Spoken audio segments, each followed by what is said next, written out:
This is from Biafra's Got Talent. We are letting Biafrans know the reason why we should remember those who gave their lives for us, those who died that we may live. You died to end my suffering. You died fighting for my freedom. Your blood is the seed of redemption. You are my inspiration. The deed no wrong with them, military shots at them. 67 to 70, we remember them. 2016, 38 May, memory still lives in our mind till today. Wonder why they refuse to publicize the genocide. The world media turn blind eyes to our plight. It's time to arise, land of the rising sun. Let's rise one more time, let's rise. Yo, we will never forget our fallen heroes. Those who gave their life for us. Onitsha massacre, Ipocha massacre, Aba massacre. We remember you. Alright. Tell them I got that day. Remember when me tell you say I got that day. Yeah, I remember that one that called us a Prospero. But the way you go like a papa nuku. But then when we go, me tell you what I look on the walk on the Samiro. Me tell you what I day. For we just follow the rest of man, I tell you what I do. Me know that you come to tell them. I want to promise you something today. We must fight together, no retreat and no surrender. We must hold them down till the end of time. The most important thing is that we will restore their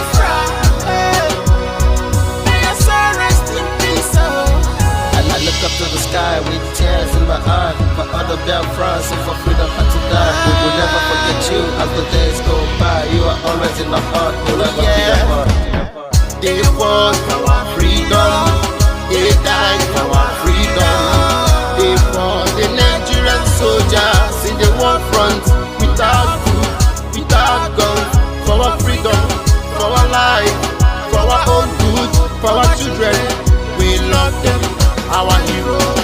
We want them. My heart bleeds when I saw them slain. Where will I be now if not then? They will remain indelible in my heart forever, forever, forever, and never, and never, and never. We serve in your plantation, and the way you paid us back with your bloody starvation. We play in our history that the death of my people is a mystery. No going back to get to a victory. I had a voice now call for vengeance. I never get bombed, I'ma blow like a vengeance. Yo, we will never forget our fallen heroes. Those who gave their life for us. Onitsha massacre, Ipocha massacre, Aba massacre. We remember you. Alright. Where will I be now? If not you, you died at Mali.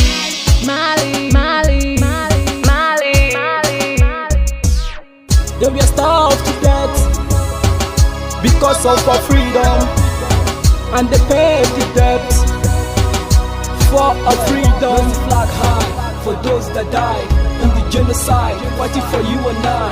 There is pain in our heart, we bleeding inside, tears in our eyes, so I'm falling here. This is for my fallen heroes. Give them a motivation, people. It's like I'm looking at myself in the mirror. Cause we to be a cast, I need to be a nurse. If we did not retire, yeah. They paid the ultimate price.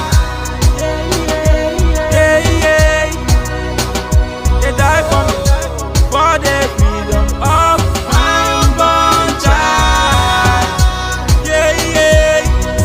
We live for the legacy.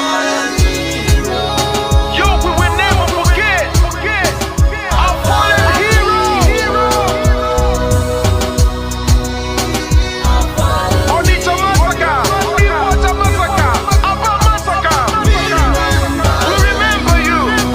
Alright. Yo, we will never forget our fallen heroes.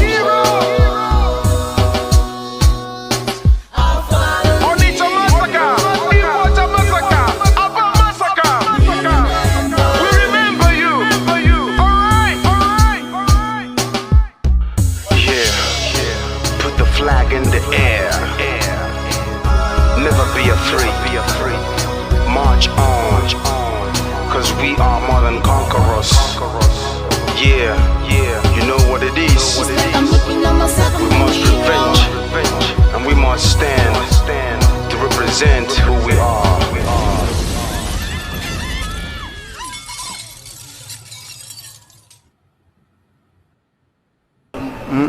Akara m ihe mbe na-eme mbe si ma chọrọ ofu ukwu ehi ma nke ọzọ mụ achọrọ ehi niile ma ụkwụ ya ma aka ya ma isi ya ma olu ya anyị ga-adọbiri wee pụọ na nke onwe anyị tighata azụ etu anyị nọ tupu ndị ọcha wee bịa ebe a nwa aha obodo ebe a nwee ndị mmadụ n'ime tupu nwa bekee si ebe o si hapụ obodo ya ọ bịa ebe a ọkpọrọ onye nke ọkpọrọ okeke ọkpọrọ okafọ dakata anyị isi ọ sị n'ụbọchị nke taa na anya aha anyị wusi Naijiria anyị na-aza aha na-emeghị omimi n'ime ya ihe ngwa gị gbasị biko kọwara m ihe Naijiria pụtara enwepụghị kọwara m ọmụa ga-aza aha osimiri ka osimiri ga-aza aha mụnwa n'ihi ihe anyị na-ekwuwu na ebe a rụgidere ụlọ anọ ọ jọgburu onwe ya ọ dịghị mma Naijiria agaghị emekọtanwu ihe ọzọ ihe ọjọọ emego n'obodo a arụ emego egbugo ndị be anyị aka na-egbukwa anyị ndị Fulani wee chere na mabata be anyị ka na-egbukwa ndị be anyị ruo ụtụtụ echi a na-asị m na ọ ga-adị mma oge ọ na-ekwekwu ka nwee mmekọrịta ọgwụ nke ndị nụkọ nke ndị ụmụnne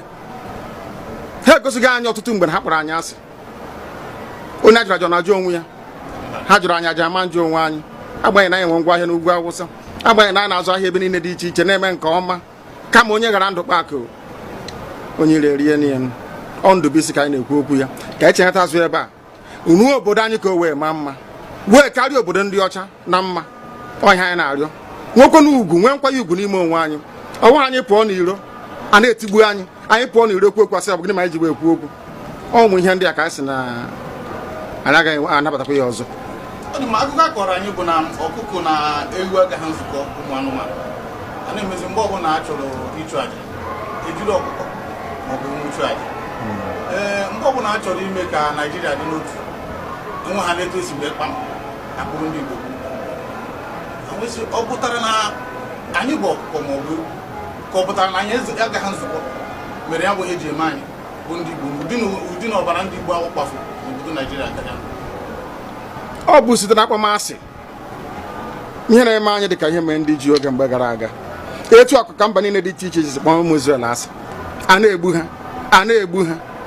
ha afọ niile aka na-egbu ha o wee ruo oge ugbu anyị asị na ogbugbu a na-egbu anyị na ọ dịghị anyị mma ọ ka mma na onwe ihe kwegbuo anyị nwu nwere onwe njem a nke anyị na-aga kama na na-esi etete n'ụtụtụ asị na onwe onye gburu ebe a onweghị na-ekwu okwu o doo na onye onye n'aka ụkọchukwu n'ugwu Awụsa ebepụ isi ọnwụghị ofu ugboro ọnwụghị ugboro abụọ ọnwụghị ugboro atọ ọnwụghị ugboro anọ ọ bụ ruo ole mgbe ka a ga-egbugide anyị wee rue anyị asị mba na anyị ga-aga ka anyị nwee ike wee nwere onwe anyị ọ ka mma na anyị nwụrụ ebe anyị na-azọ nwere onwe tụbụ na anyị nọ n'ụlọ etu a mmadụ bụ mabata n'ime ụlọ mbịa bupụ m isi a sị na-achọghị ụdị nka ọ wụghị anyị maka a ga-eji wee chụọ àjà ọzọ onye si na ya ga-ata anyị ahụhụ ma ọ bụ na anyị ife arụsị anyị wee na-efe arụsị mgbe were iwe gị na ọmụma gị wee bịa leta anyị ụmụ anyị wee na-anwụsị ụfọdụ nọ n'ụzọ ije ha anaghị alọta ụlọ ọzọ nne na nna wee na-ata ahụhụ wee na-ata ikikere eze nwaanyị konye ka ọ gaa ubi gaa rụọ ọrụ Fulani chiri ehi bata ebe ala gị n'iyi okwu ebepụ ya isi anyị bụ ka anyị kpọpụ onye nwe anyị n'ugwu Awụsa ahụ ejide anyị wee gbuo ihe ọ bụ anyị mara aka n'ime ha sị maka ha aga n'ihu elekwa ọdụ ụgbọ mmiri n'igwe ọcha bụ ememiri ọhịa nke dị na Kalaba otu aka ahụ anyị na-ala nsọ ebe Biafra ebe ndị kọstọm sokwenye anyị n'etiti anyị anọghị n'ime mmiri kama kọstọm juru ebe niile ha wee na-ata anyị ahụhụ anyị kwuo sịpụta anyị ka kpọchie anyị kwuo sịpụta anyị ka gbagbuo anyị onye nwe anyị na Chineke na nke bi n'igwe ọ bụ ụzọ dị aga ka isi na-ekwu ndị iro anyị n'anya wee karịa ndị nke gị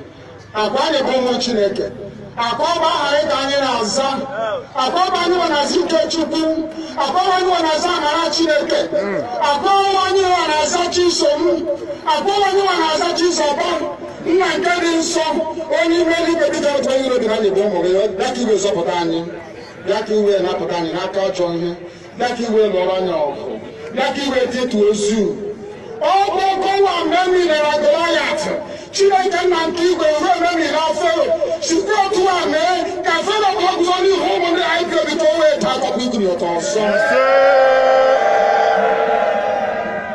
ị ga na-edu anyị n'ụzọ niile nke ezi omume ọ bụla adịghị na anyị na-aga ndagwurugwu onyinye ọnwụ ọ bụbụ nwa bụ ekele n'igwe n'ụwa nwunye ọbụla kere gị nweghị mmalite nweghị ọgwụgwụ kama anyị onwe anyị gwa anọkwa ahụ ofu ụbọchị anyị ga-anwụ n'ezie kama ma akọ na okwu gị na nọgide ego mgbe ebighị ebi ọ bụ ya mere anyị ji were gị n'anya isi anyị wee na-asị nna nke dị nsọ bịa ka iwe gosi anyị Biafra na ndụ na-abụghị n'ọnwụ bịa ka iwe mee ka ebe gị na amara gị wee kpuchiri anyị ka uwe bịa ka iwe zọpụta ndị nke gị bịa ka iwe mee ka Biafra wee bịa ka anyị na-ewetụta na nsọpụrụ na ịja mma site n'aha gị onye bụ Chukwu nke abịa ma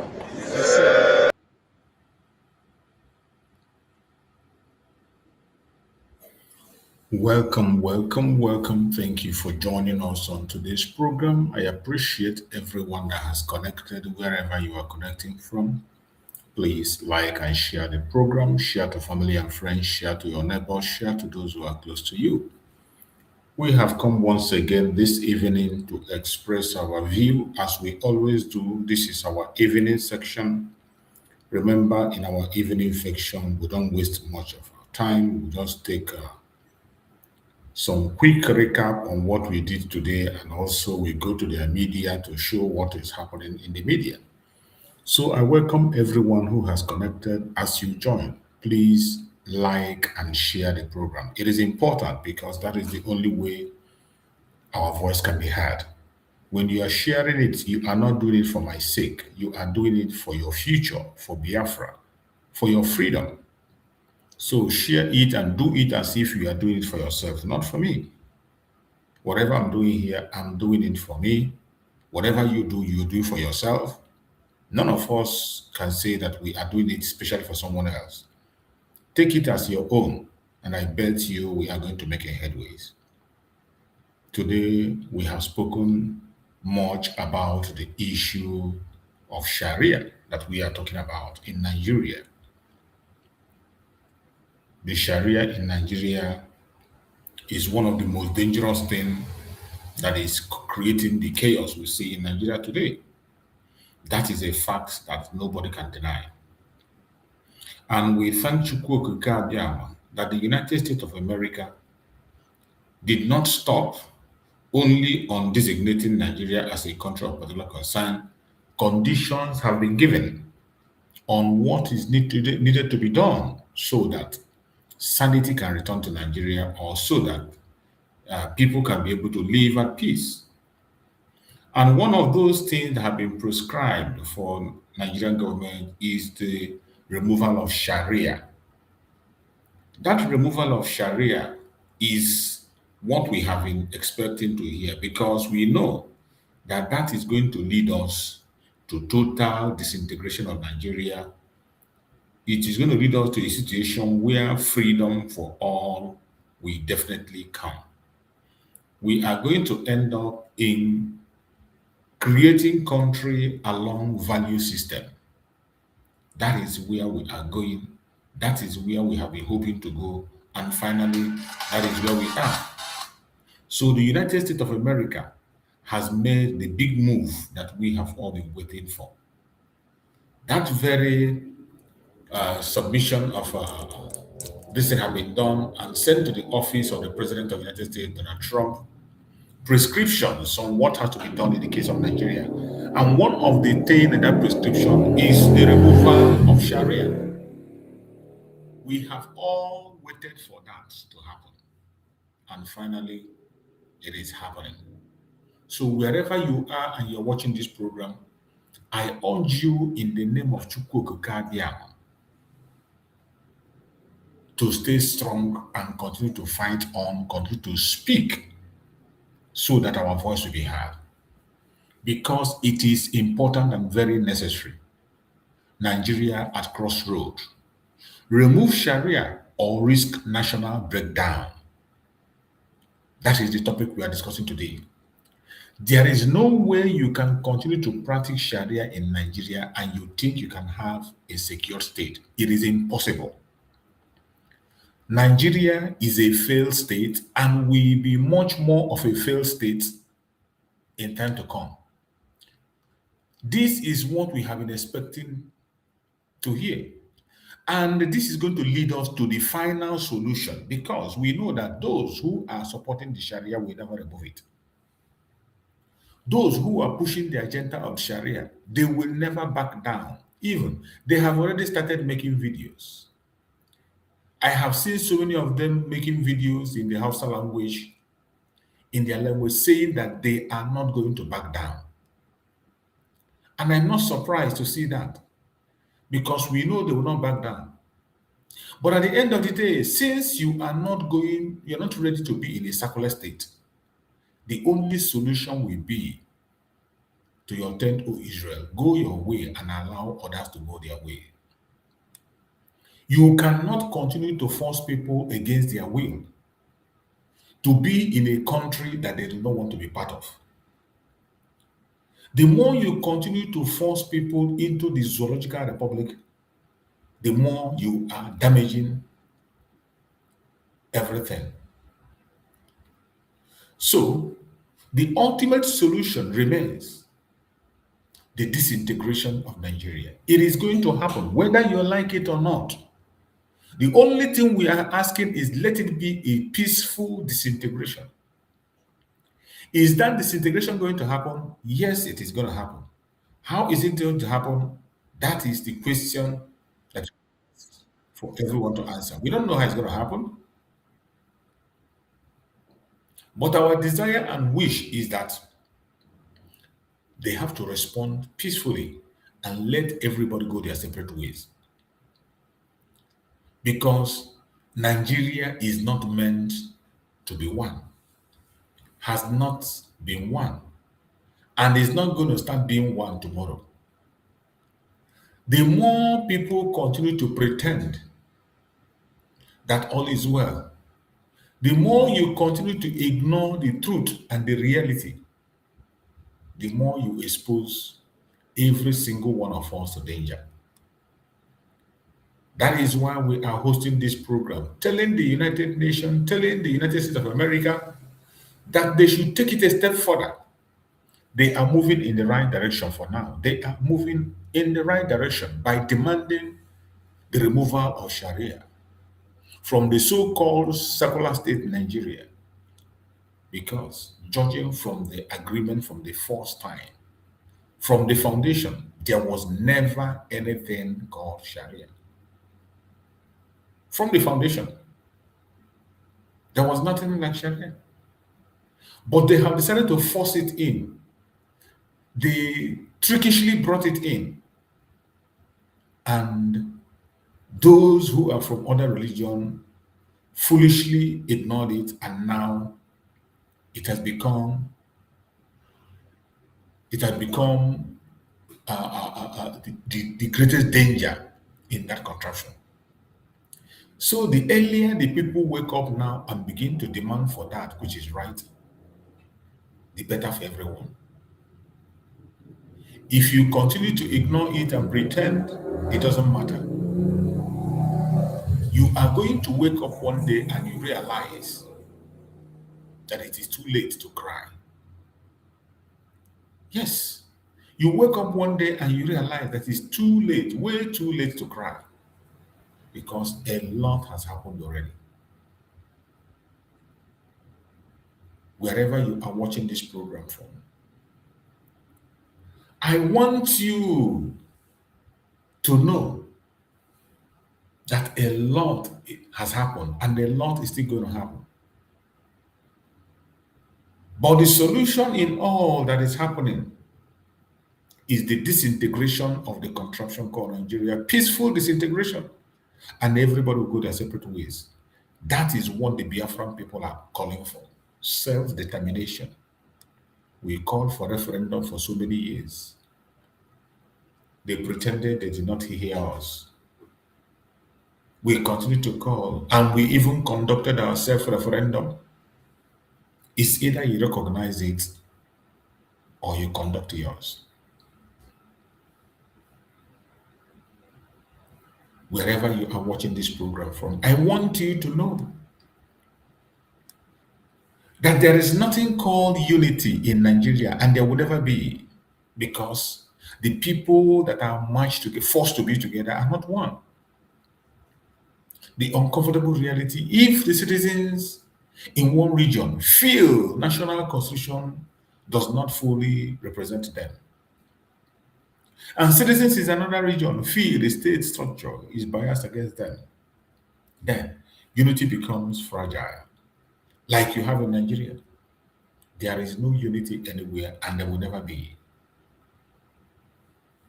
The only option on the table is end Nigeria and let everybody go their separate ways.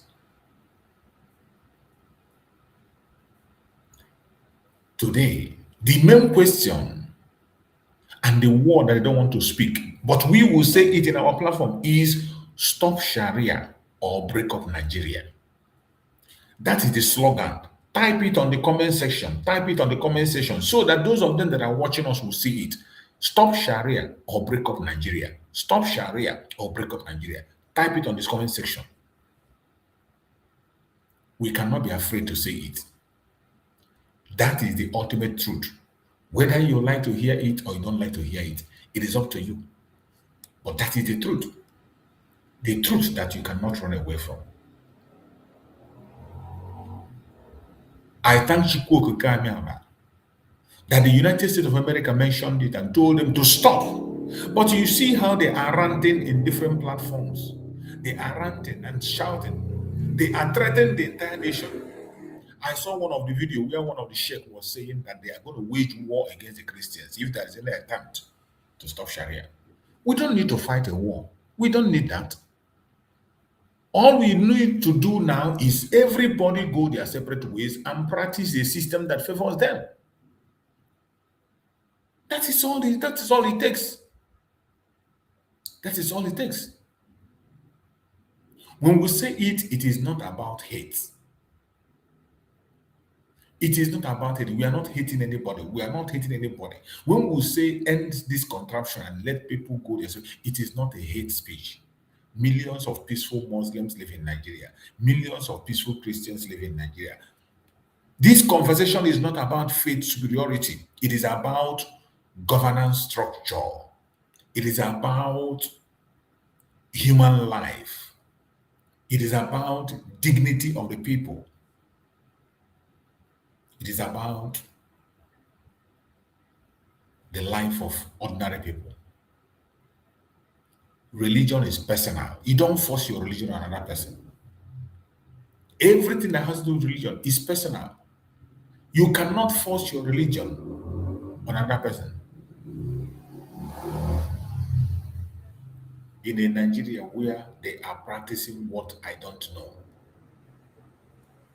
and they pretend it's a secular state. It's not a secular state and many people are dying. How long will you continue to die? How many people more need to die before you will rise up and speak? How many people? Today, Nigeria stands at a crossroads. A nation of over 200 million people cannot afford legal ambiguity. The future will be decided by courage, not avoidance. The future of the zoo will be decided by courage, not avoidance. Continue to avoid this disintegration. It must happen. It must happen. Whether you avoid it or it must happen. Either with clarity. It will happen. Either we clarify the foundation or the crack will widen. And from all indication, they are not ready to clarify. And the crack has widened to the level of no return. History is watching. The world is watching. But most importantly, future generations are watching. The time is now to end this very contraption and let countries be created along value system. That is where we are. That is where we are. You cannot continue to pretend. Every day when you go to their media, all you see is lie, propaganda, lie, denial. They never accept the truth. I will still go to the media. When I go to their media now, you see the kind of news you hear here. The news you see from their conventional media shows that Nigeria can never, ever, ever be better. They can never get it right. There can never be unity nor security in Nigeria. It is obvious, very clear. That is why every evening after speaking, I still go to their media to show the world the reason why we are saying what we are saying. They cannot use the same language we are using, but we say it the way it is. So when you compare our information and what you see in the media, then you will now understand why we are saying what we are saying, that the zoo cannot survive. It is dead and gone. It is dead and gone. The contraption has ended. And there is nothing anybody can do about it. The contraption has ended. There is nothing anybody can do. It doesn't matter. You can continue to pretend. You can continue to pretend for all I care. But I bet you the end of the zoo has come. You can use any language you like to talk about it. You can pretend about it. The truth will remain the truth, and you cannot change the truth. So, my wonderful people of Biafra, whatever you are doing, continue to do it. Continue to demand for your self-determination. Remain consistent in your pursuit of justice. Continue to demand the freedom of Mazi Nnamdi Kanu and the freedom of Mazi Simon Ekpa. Continue to stand your ground and give support to the Liberation Army of Biafra. And on your own, anything you can do to make Biafra come, regardless the group where you belong, do it. Any group where you are, as long as you are doing something sincerely for the coming of Biafra, I support you. No matter the group, once I see it, I will promote it. Remember, Mazi Simon Ekpa is coming to court on the 5th of August. And he said, every Biafran, no matter the group where you are, come to Finland on the 5th of August and support him. On the 5th of August. Buy your ticket now. Buy your ticket now so that it will not be too expensive for you then. Go and support Mazi Simon Ekpa August 5th. And also, there is fundraising going on for Mazi Simon Ekpa, fundraising for his case because of the international lawyer that is involved. All this while he has no international lawyer. Now, we have an international lawyer who can be able to push forward the evidence against the Nigerian government. That evidence has not been presented in the court of Finland.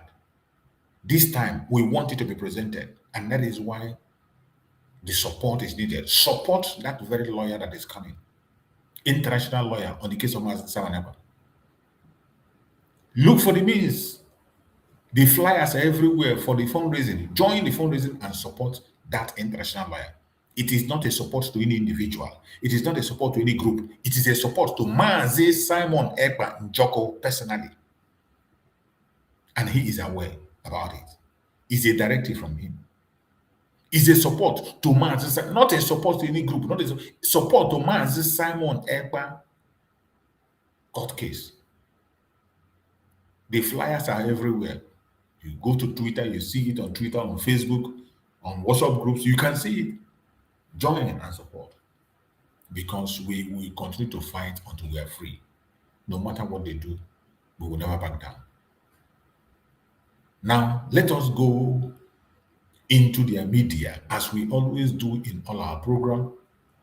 You know, we go to the media and we see what they have in their media, so that we can be able to show it to the world and also debunk the lies when the lies come, and also present the truth when the truth comes. That is why we're here, and we will continue to do that job very effectively without stopping. Let us listen and hear what they have in this their morning news. Let's begin with strength, discussing this deeply troubling story from Ondo State, where gunmen invaded a Celestial Church of Christ in Uso Owo, local government area of the state, abducting about 6 worshippers in the early hours of Wednesday morning.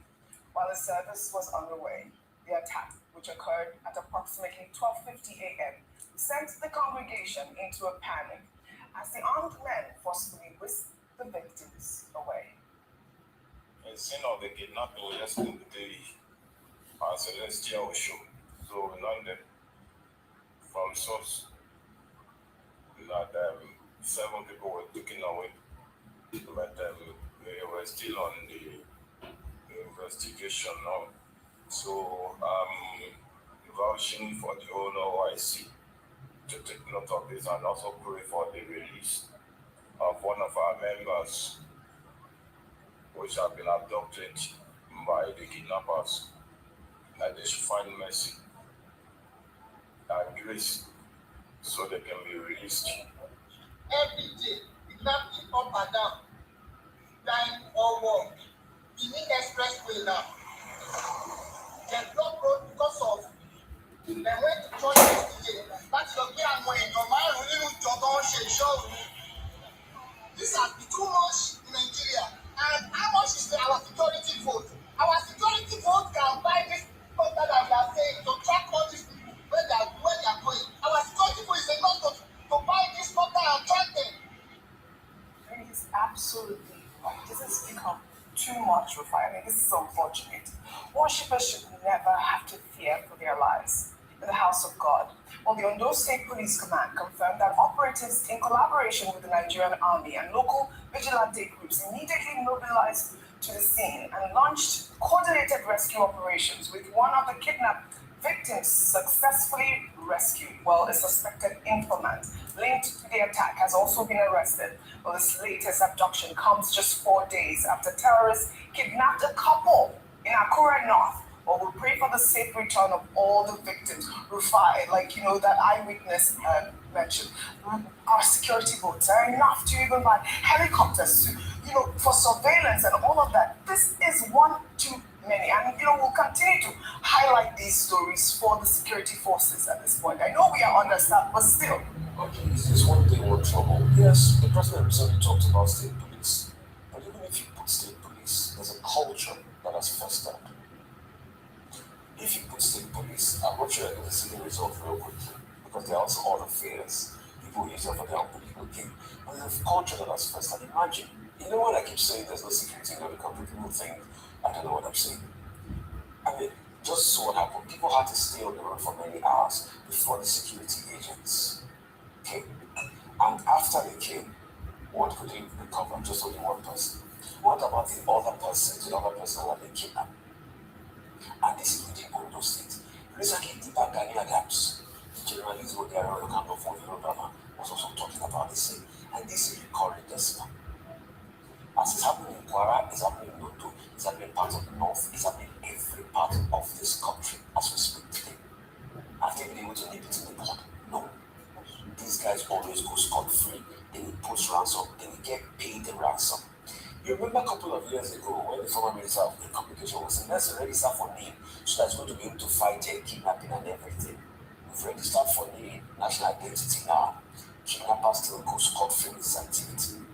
So it's a failure of security architecture. Even if we praise them for that and say, okay, they've done well in some area, but just, this is an indicator of a country where you don't have any security architecture, it's stability. And it's a ticking time bomb. And you don't know who's next. They envelop most areas in the southwest. How far is Ondo State from Lagos to fly? See, no, I want to know, how is it? If the coastal road is effective, 2-3 hours. It's less than that, Ayo. If the coastal road is effective, in fact, there's a bridge route where you can do Ondo to Lekki in 45 minutes. It's the same coastal area now. In fact, I remember when Arakore was still alive, he came on this show and he was talking about a deal of a bridge he wanted to do with NDDC. That was going to take 45 minutes from Ondo to this Lekki corridor here. Yeah. What are you saying? Look at the Ogun states. Look at all your states. Most of this part you are having infiltrations going on. This is becoming alarming. I mean, the idea about having if the coastal road is effective. The coastal road is still under construction. When it is completed. So when it's completed, it will be 45 minutes. So I'm not sure that bridge I was talking about, if this was going to be was part of the outlay. This idiot Abati will always distract. When you are talking about a sensible thing, this idiot Abati will come with unnecessary corrections that doesn't make sense. When you listen to this man, what Rufai is saying, and what this girl presented, this is a confirmation of a failed state, Nigeria, a country that has failed and is irredeemable. But every time this Abati will come in with different unnecessary corrections that doesn't make sense. What sense does this make? That the coastal road have not been finished, or is when it finishes, what has that got to do with the insecurity we are talking about? The illustration that Rufai is making is showing the depth of the insecurity and the depth of the failure of the government. But every time this idiot Abati face will always interject to present something that doesn't make sense at all. What is the essence of this argument he's presenting now? In a situation where a critical issue is there, people went to church and they were kidnapped. Family were kidnapped. Instead of focusing on this issue, you are now here to bring up a debate of the coastal road. This man is disgusting. This man Abati, disgusting. When critical issue of national security, of human life is being discussed, you will jump in and begin to present an unnecessary argument, defending a government that doesn't exist. You are defending a government of a country that doesn't exist. This is how they continue to paint different pictures to dilute serious issues and make it look funny, make it look playful. And you think Nigeria is going to be good. It is going to be worse. And every day, it will get worse.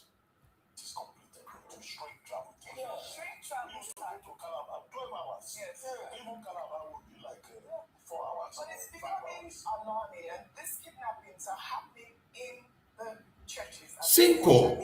The issue is kidnapping, not when you finish Coastal Road. This is, unfortunate. Meanwhile, the Department of State Services has announced the successful arrest of Sani Yusuf, the sixth suspect linked to the devastating 2022 attack on St. Francis Catholic Church in Owo, Ondo State, which claimed the lives of 14 worshippers, according to a security source. DSS officials had been on Yusuf's trail for years, finally arresting him in the Iwosa community in Ovia North local government area of the state.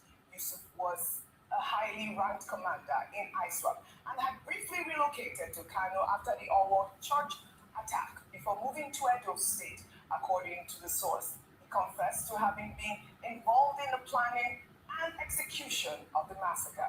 To this day, the Owo church attack remains one of the deadliest in the southwest region, with gunmen setting up explosives and shooting at worshippers during a Pentecost Sunday service in June 2022. Now we commend the DSS on this. So far, 5 other suspects in connection to the attack are already on trial, and with this latest arrest, it is clear that the secret police are making real progress in holding the perpetrators accountable.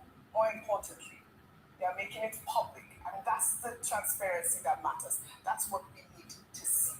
But, speaking more on security, meanwhile, kidnapped victims reportedly from the February 3rd terrorist attack on Woro and local communities in Kaima local government area of Kwara State, where almost 200 people were killed and 176 abducted, have been paraded in a very disturbing video circulating on social media.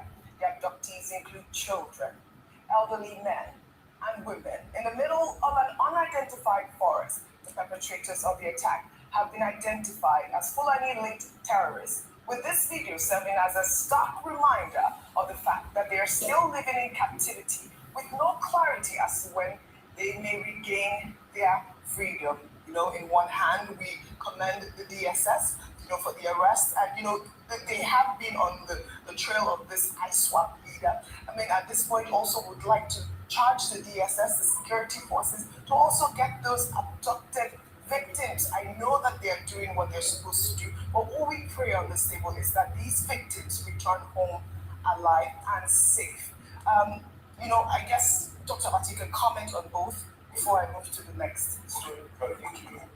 Now, I think we see a justification here for state police, which the president was just talking about when he met with state governors for breaking up fast a few days ago.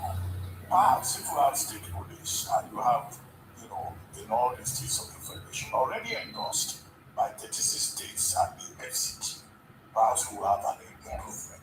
And the president has said he will send an executive bill to the National Assembly, and the National Assembly is also favorably disposed.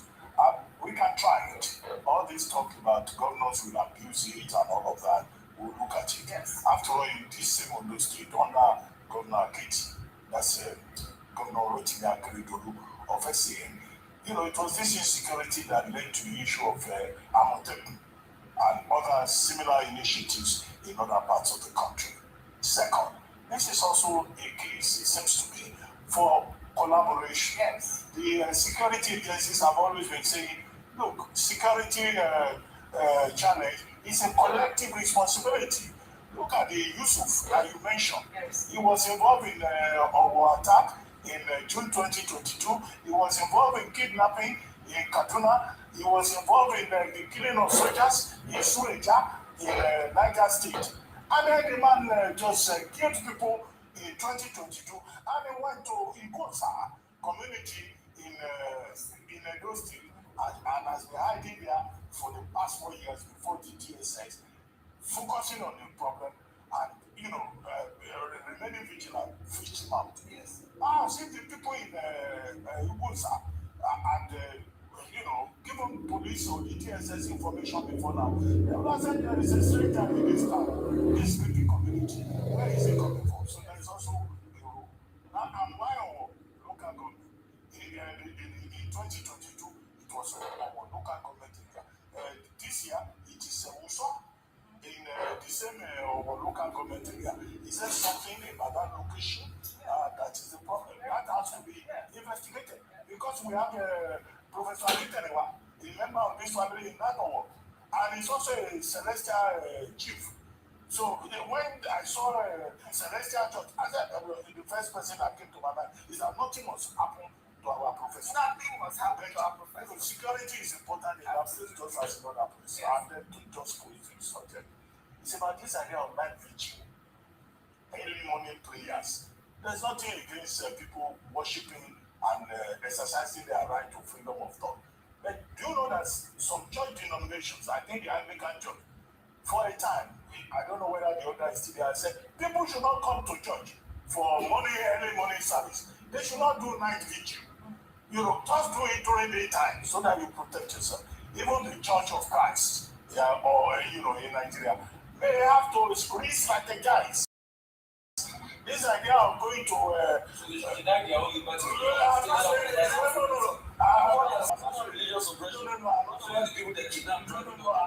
Thank you.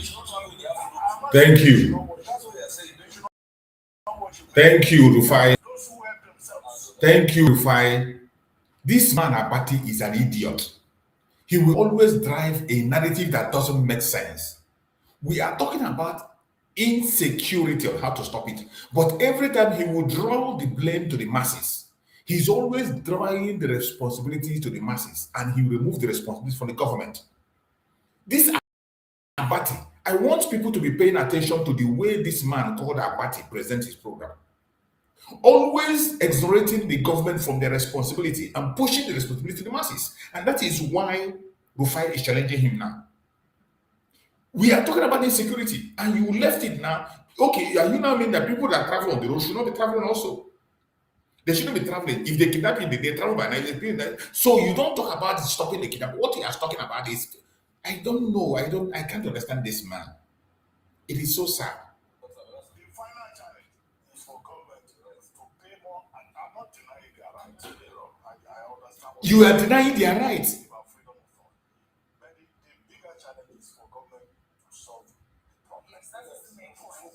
Simple. Why do you go on blaming the people?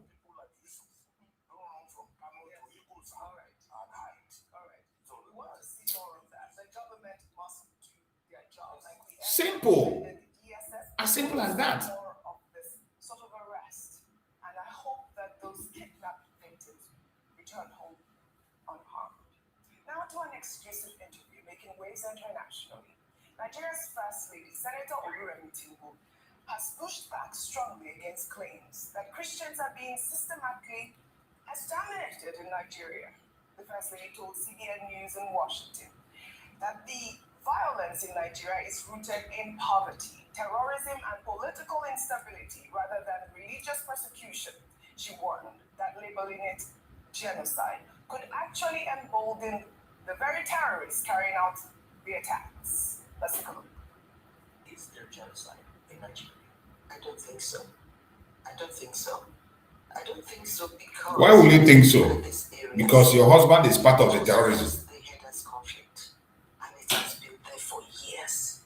And when you're coming into an environment that are mainly Christians, when you attack them because you go into their farmlands, and then when you have terrorists and people kidnapping for money, and when the world is throwing a narrative that is Christian genocide, they will now hit on that and begin to attack churches. And you should remember, we're getting into the Very useless analysis. So there are a lot of things going on that, Very rubbish analysis is what you are making. It's really genocide the way it's being portrayed.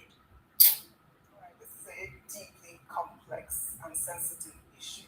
The First Lady's words have sparked a debate both at home and among Nigerians in the diaspora. As critics argue, the numbers tell a different story. According to Open Doors World Watch list, over 70% of Christians killed worldwide in recent years have died in Nigeria. Ayo, the First Lady is re-echoing the federal government stance that there is no Christian genocide in Nigeria. Your thoughts? I don't think we should be surprised at that. She's married to the president. I don't expect her to go on an international platform like that and say that yes, there's Christian genocide when the government's position has consistently been that there isn't. However, what I would prefer for this government and perhaps the First Lady using her soft power, this soft power diplomacy, in granting interviews to convince the international community, particularly the United States of America, to provide alternative facts.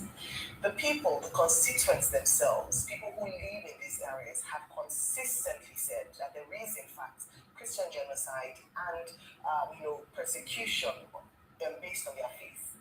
The Christian Association of Nigeria has spoken out. The Pentecostal Fellowship of Nigeria has spoken out.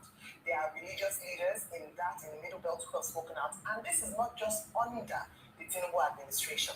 It's been there consistently before, and the only time their voices were amplified was when President Trump made that tweet. It has been there consistently. The videos of mass graves have been on. Of course.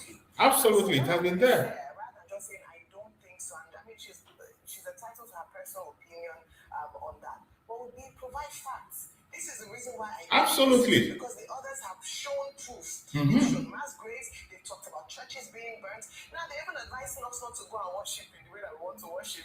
They want to say stop the church. You can't ask people not to express Exactly. based on violence. It means Exactly. that confirming the fact that the state has failed. Absolutely. Security for Christians. Thank you, my sister. And so, like I said, she would say what she would say. But the truth is that the more they deny it, the more they do an injustice. No, let them continue to deny. Christians who have been killed in the Middle Belt, in the north, in different parts of Nigeria, and the more they are playing ostrich with facing the problem. I thought this was a fine moment for the Nigerian government to finally tackle this challenge and this issue that a number of Christians have cried out for a very long time. But unfortunately, it seems that they're taking the big way out of just denial, but the issue persists. I'm not saying, because two truths can exist at the same time, that there are no more complex issues around herder clashes and all, but we're saying alongside that is a particular target at a particular Christian group. And I also want to say that I should grant the local media interviews as well. We've seen a lot of international appearances. It would be great to have her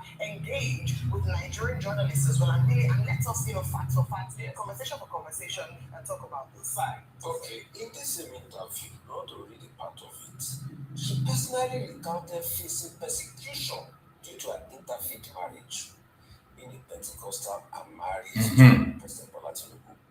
Specifically, a Muslim cleric publicly called her his and suggested that she should be stoned for openly practicing Christianity. But she noted that many who defended against this threat were from the north, highlighting Nonsense. religious dynamics. Nonsense. Doesn't she answer the question for us? If it's a country that is free of persecution, should she marry a Muslim? Be a problem. A problem in the first place. You see, with our own mouths, despite the fact that they try to deny. You see, hey God, Ayla Wawura said something famous. Ayla Wawura said, tell them. Nonsense. The truth is, in this case, with her own mouth, she has come out to say that she herself being persecuted. She didn't keep saying there's no persecution in this country. Let's say the truth. As a student of literature, yes, the fact of her statement that I would take is a statement that religious issues in Nigeria are far more complex. Look at the idiot. Than it is presented. The emphasis is on the nuance. Defender of the corruption. Look at him. Government defender. Christians have been persecuted. What she's saying really is that there are many dimensions to the story rather than a single Blend it the way it suits you. Right. Yes, you are right, Rufai. All of us are involved. The major challenge is insecurity in Nigeria, and the Nigerian government is trying to address it by seeking the cooperation of the United States. Go and sit down. Solving the problem is when the challenge is to talk about personal. Allow Rufai to tell him what. Thank you. Yes. Exactly. Thank you. Thank you. Speak. Rufai, speak. Sometimes your head is correct.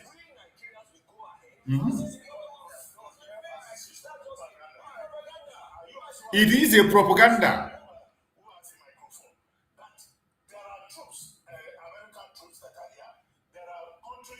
Look at him. Look at him. Look at him.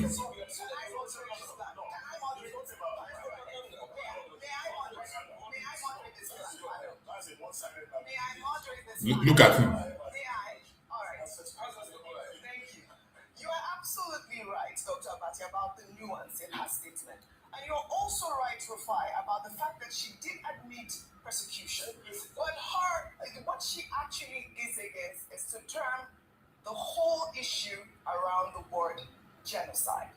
Well, the First Lady also used the Washington visit to thank President Trump for the Christmas Day missile strikes against terrorist holdouts, saying they it thank was the best Trump. Christmas in recent memory where no church was attacked. I believe she did have a successful visit there in Washington. Let's now turn our attention to the drama surrounding the exit of the outgoing Inspector General of Police, Kayode Egbetokun. The Nigerian police force has now been forced to respond to allegations first raised by activist Omoyele Sowore that 100 million naira from Anambra State security vote account was transferred into the personal bank account of Kayode Egbetokun's son, Victor Egbetokun. Back in January, Shore's Sahara reporters first published the explosive investigative report detailing transactions from September 2025, alleging the funds were moved from the Anambra State security vote account at Sterling Bank into Victor's personal Zenith Bank account in 4 tranches of 25 million naira each. The report further alleged that while the funds were electronically reversed on September 29th, they were subsequently withdrawn in cash and redeposited into the same account days later. Police spokesperson Benjamin Hundeyin, speaking on live television, dismissed any insinuation of wrongdoing, insisting that the transaction was nothing more than a banking error that was promptly detected and reversed. It doesn't really make any sense for me to just wake up and commence a campaign of calumny against him. Oh, you could remember when he said, 100 million was paid into the account of the son of the IGP. And I called the son of the IGP immediately to find out what happened, and he explained. I guess I saw 100 million in my account, and I told my account officer to reverse the money immediately, which he did. He printed out his statement of account, he showed me, he sent it to my client. Which is it. When it was arrived, I say, oh yes, the money was returned, then the cash was withdrawn again and put into the actual source account again. And I saw the statement of account, there was nothing like that. While exposing details of the account and everything, the young man was forced to close down that account so that people would not use it to commit any other form of issue. In any case, they have written the petition to the EFCC for that allegation to be investigated. And it turns out that it's false, then we can go to cyber, EFCC will be able to cyber crimes act for cyber bullying.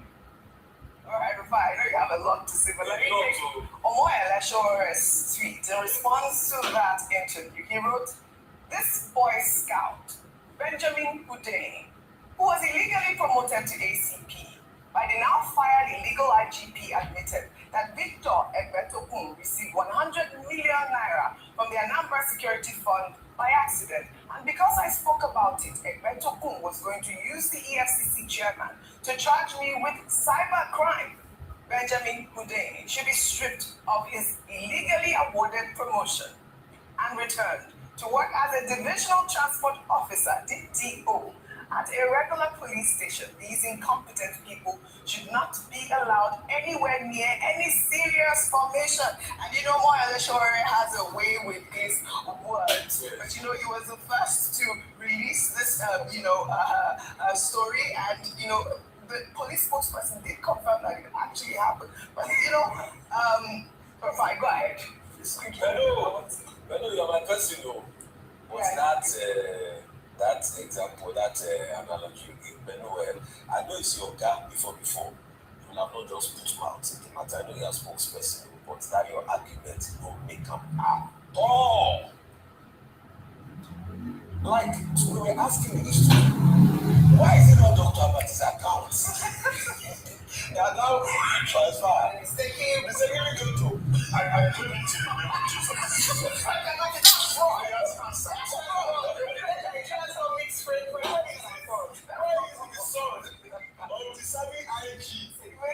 Security votes money. We go to church.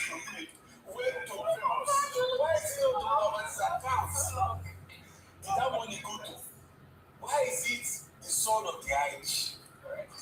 The question we should ask is, you know, I said this thing yesterday.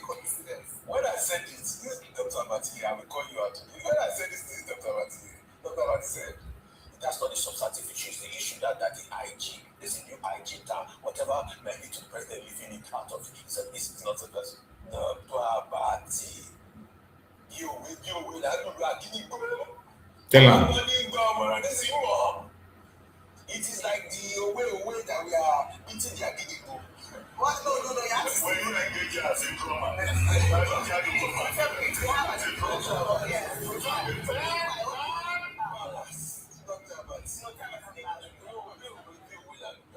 means like, you know, like proverbs that's what we repeat the drum called the Agidigbo. And the interpretation connotes a lot. Please, with due respect, Egbeto should be made if we had a country, because as we speak now, I don't think we have anything similar of a country. Tell them. If we had a country, like today, Egbeto should now come to report himself in front of EFCC. All right. This explanation Benude is trying to do on TV that is not working, it should be Egbeto that should be explaining to the EFCC. But nothing will happen. That's the sad part. We don't have a country. All right. But meanwhile, in a video now trending on social media, Shore confronted Minister of Works, Dave Umahi, in an Abuja conference room during a meeting Umahi allegedly set up with Tracy Nita Ohiri, a woman who was accused the minister of owing her 250 million naira. Shore released the video on his X account stating that Ohiri was illegally arrested in Lagos on allegations of cyberbullying. She says the minister has owed her millions for over 12 years for campaign materials she provided during his 2014 governorship campaign. Let's take a look at the altercation between Shore and the minister.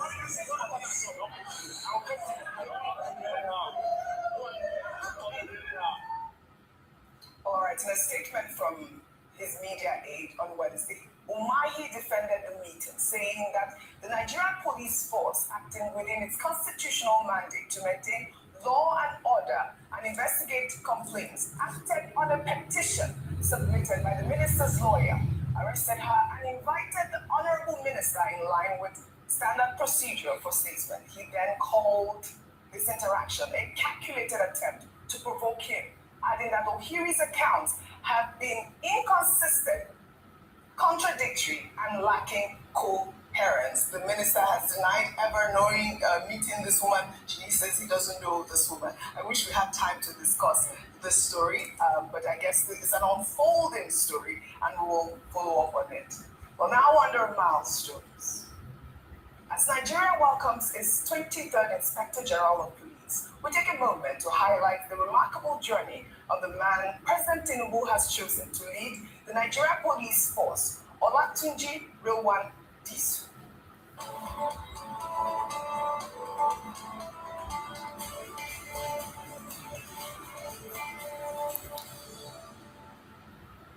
Born on April 13, 1966, on Lagos Island, Disu attended Holy Cross Cathedral Primary School before proceeding to St. Gregory's College in Lagos. A scholar and a fighter, Disu holds multiple degrees, including a master's in criminology from Lagos State University, and is a third Dan black belt judo practitioner who won a silver medal at the 33rd U.S. Open Judo Championship in 2022.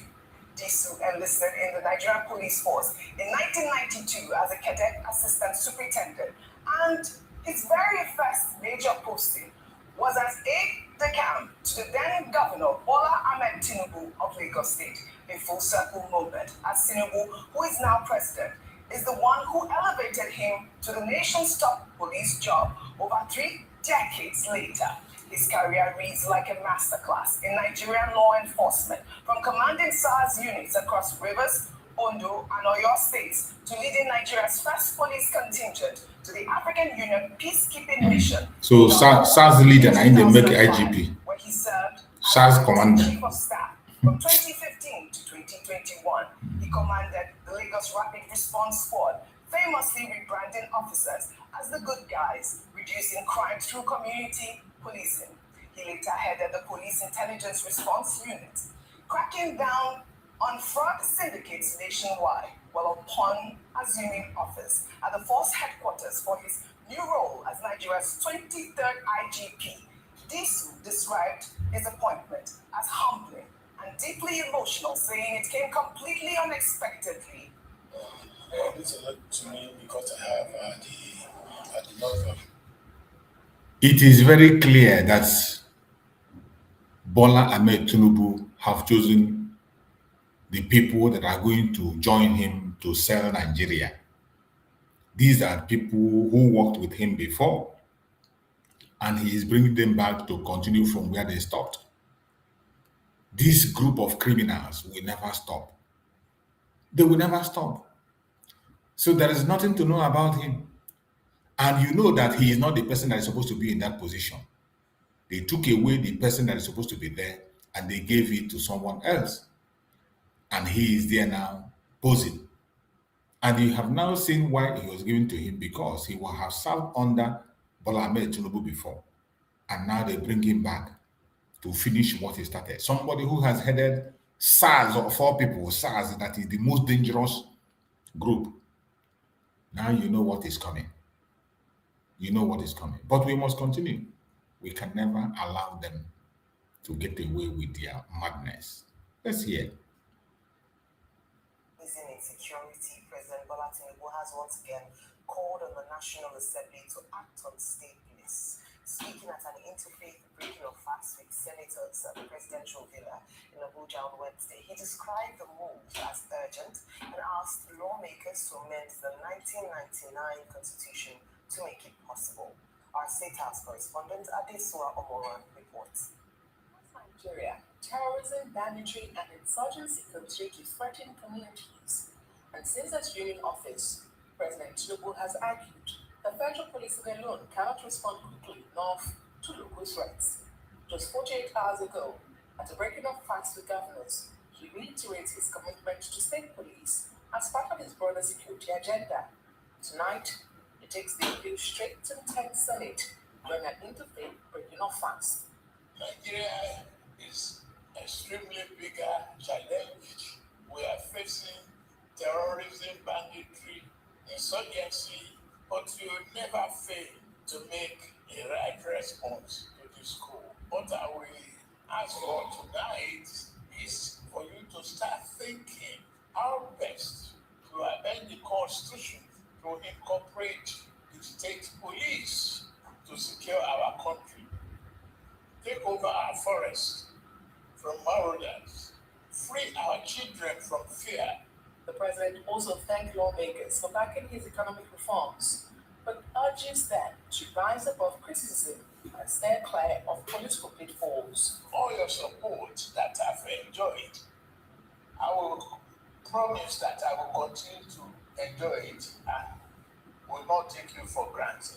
While you are careful with banana peel too and being effective lawmakers, there's no time, but it's better to express our gratitude to one another than this time. When they call you any name, critics must talk.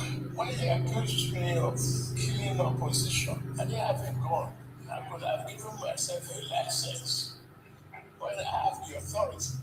But I can't blame anybody from jumping out of sinking ship. If they did, Senate President praised Tinubu's leadership and offered prayers for continued peace and prosperity. we are happy with you. We'll continue to remain loyal.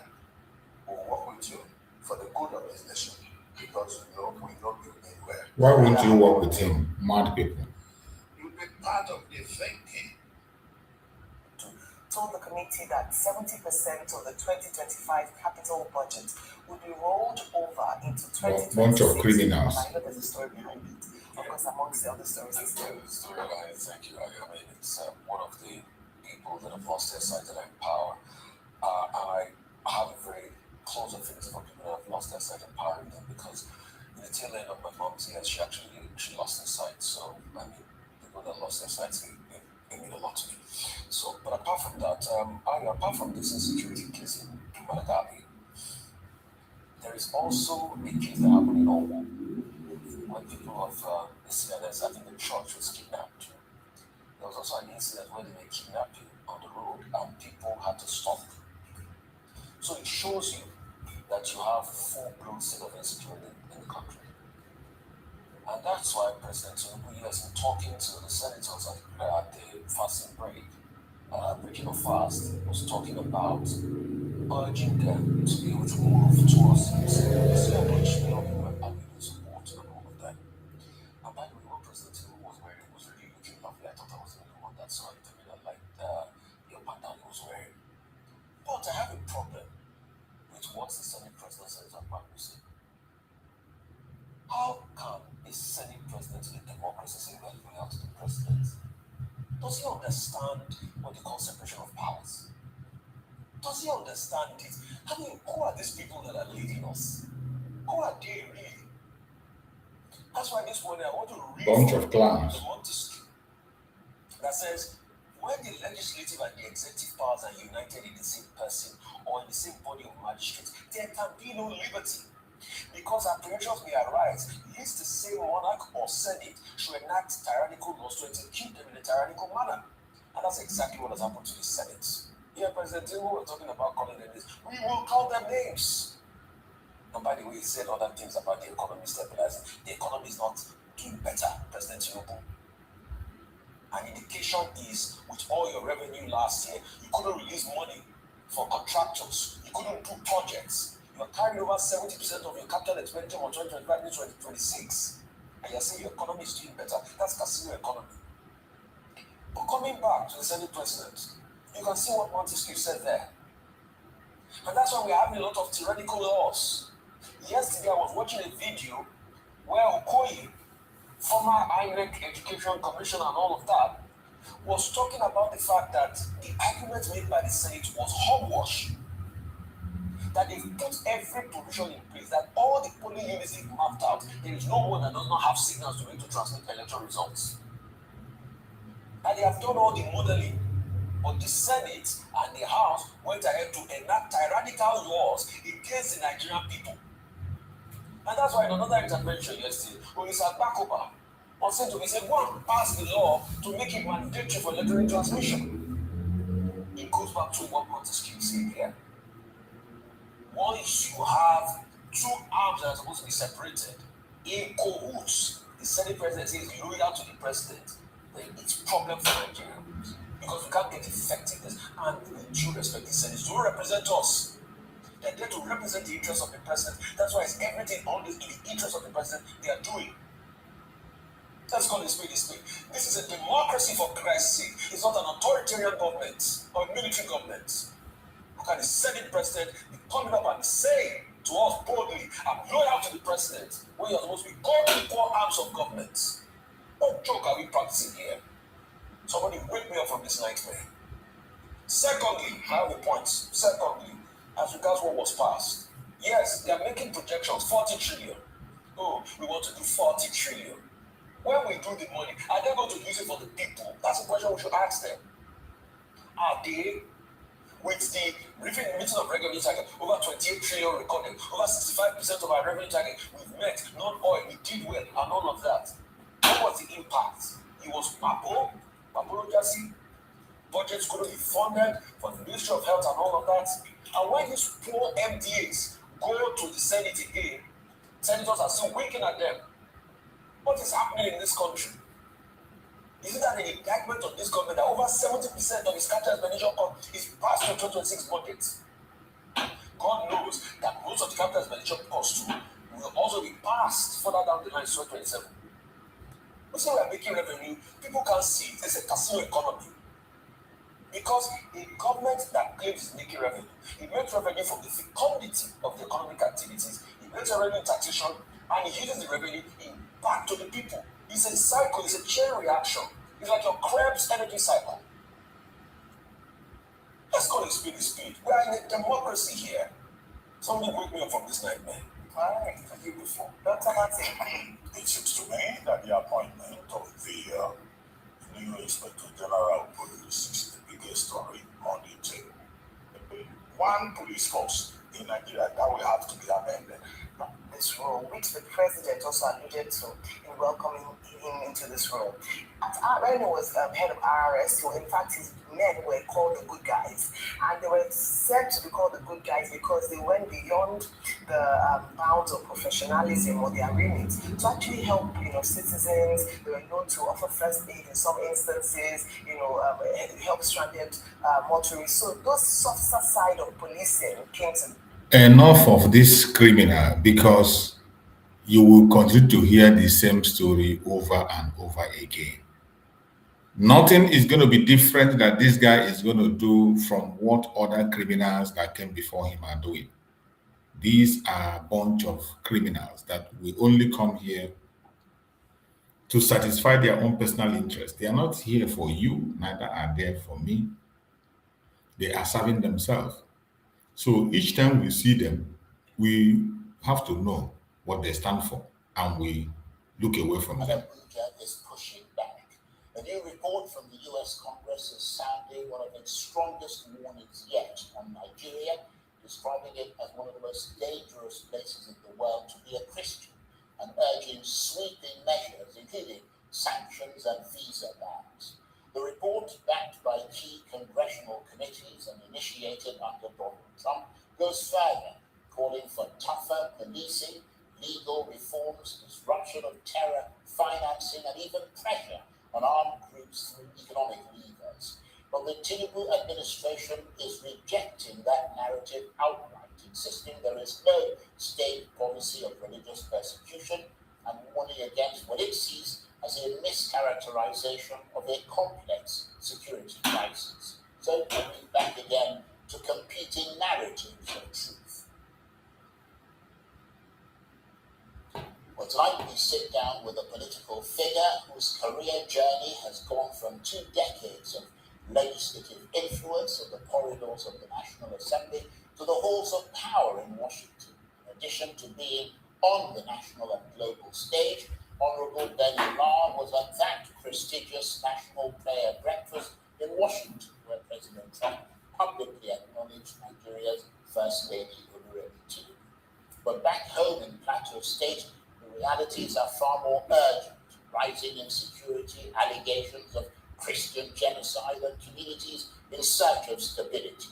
And Honorable Benny Law, Chief Executive of the Solomon and Mary Law Foundation, joins me now in the studio. Thank you very much indeed for coming in. Thank you very much, Charles, for having me. And I me. know you've been traveling a lot, so we're glad that you were able to come over and join us tonight. Now, the US Congress says Nigeria is one of the most dangerous places to be a Christian, yet the federal government insists there is no targeted religious persecution. Where do you stand between those two sharply conflicting narratives? First, I want to thank you very much and to say Nigeria's problems of insecurity have dated back for many decades. For 2 decades now, we've been fighting the issue of insecurity. Hitherto, it started actually as a targeted attack on communities that were largely Christian, but it has expanded to almost all the communities in northern Nigeria, with some of them even suffering more than inflicted, even just as badly as the Christian community. So, as I speak, both Christian and Muslim communities in northern Nigeria, the Middle Belt, and other parts are going through very, very serious and a precarious situation. Having said that, I think our focus should be more on solutions, kinetic and non-kinetic. And I must say that the ongoing reforms and the posture of the government shows that there is sincerity of purpose and there is the political will to fight this issue head-on of insecurity. And you can see also proposals for state policing. I think state policing, which we have been advocating for a very long time. We brought up the issues in various constitutional amendments in the 7th, 8th, and 9th Assembly.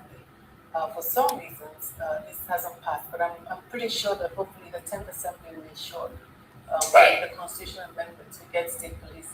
Well, let's take this systematically, because there are 2 issues here. There's one about what is going on inside Nigeria, the political sort of optics of what is going on here. There are 3 things, in fact. There is the way the people in those areas where there is insecurity, how they feel about what the government is doing. And then there is the international perception. Let's start with the international one, because having just returned from Washington yourself, did you get a sense that Nigeria's image is deteriorating internationally on issues of insecurity and human rights? On issues of insecurity, there's a lot of concerns from all the countries. I was privileged to attend the 74th National Prayer Breakfast.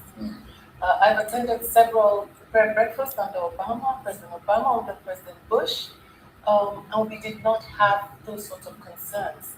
But attending this National Prayer Breakfast, most of the delegates, there were delegates from 110 countries, and there were many side meetings, and there were lots of concerns when, once you say you're Nigerian, the first thing they say, it's unfortunate, we're really concerned about what's going on in your country. We are praying for you. That's what you hear everybody say. And how can we help you? So there is a willingness of the international community to help.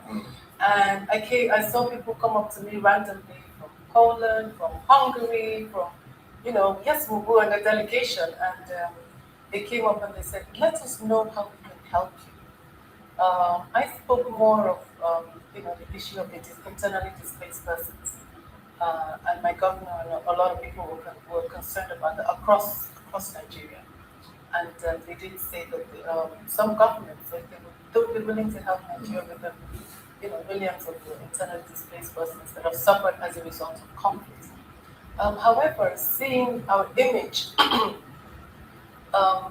being in sort of a precarious situation tells us that we need to do more as a nation. We need to have a plan on ground on resolving issues of insecurity. Nigeria, no doubt, is a giant in Africa. We were the leading giant, and I believe we still are. But there's a little dent in our image when it comes to that issue of insecurity. I was a member of the ECOWAS Parliament when I was in Parliament, and I was also a member of the AU Parliament, which sits in Johannesburg, South African Parliament. And when I remember one time, the members of the ECOWAS Parliament, they said the Nigerian Parliament very often observes 1 minute silence motion. There's motions brought to observe a 1 minute silence, or prayers brought to observe 1 minute. Normally, when there's a motion brought when there's killings in communities, there's always a 1 minute silence prayer. And if you look at the number of those motions, it's been on the high side compared to other countries in West Africa. So we have had more than our own fair share. And honestly, I feel sorry for President Tinubu because he is in the middle of it. He met a very precarious situation, but I believe that he's putting the right steps in place. Right. Well, is that getting across to the world? Because, I mean, the US, this is the second time now. Obviously, the first time we heard Donald Trump talking about all this. He set up a congressional panel, and that panel, those committees have submitted reports, and they're urging the US to move ahead with sanctions, visa restrictions, and all of that. What would that mean for Nigeria's global diplomatic standing if those things go ahead and those pressure points are pricked by this recommendation from the Congress? Well, first of all, I want to say, the United States is a country that is very open and it's very flexible. Unfortunately, because of the gap we've had in our diplomatic relationship, particularly with the absence of an ambassador, that would have helped to mitigate all these concerns. Yeah, but it hasn't. So what happens now? So what I want to say is, going forward, there is an ambassador designate. Right. And one of the things that really impressed me when I was in Washington was when Donald Trump mentioned only 2 countries. I mean, 3 countries, Nigeria being the third. There were 110 countries, and world leaders were represented, religious leaders. But he mentioned El Salvador. The president of El Salvador was sitting right next to him, and the president of the DRC Congo. And he did say in his speech that El Salvador was an example of how a country can be transformed. And he was very happy that the United States played a key role. He also alluded to the fact that most of the criminals that had been committing crimes in America hitherto were from El Salvador. But he decided to get to the bottom of it and to work with the government of El Salvador. And they formed a corporation, and that corporation in 2 years has made El Salvador the safest country in Latin America. Right. So and the same thing with DRC. And then he mentioned Nigeria. Well, DRC isn't the safest country in the world. No, he said he had developed ties. Right. And peace was returning. So he mentioned Nigeria, and he did say that the First Lady was a very respectable lady, and he did commend the efforts being made at the corporation. So I'm sure the close cooperation of the Nigerian government and the US government will make our insecurity issues. Right, well, let me ask you this, based on that prayer. So it was a very high-profile event, as you mentioned. Beyond the symbolism, what concrete value does that engagement bring to Nigerians facing insecurity in places like your state, Plateau? I mean, where you come from?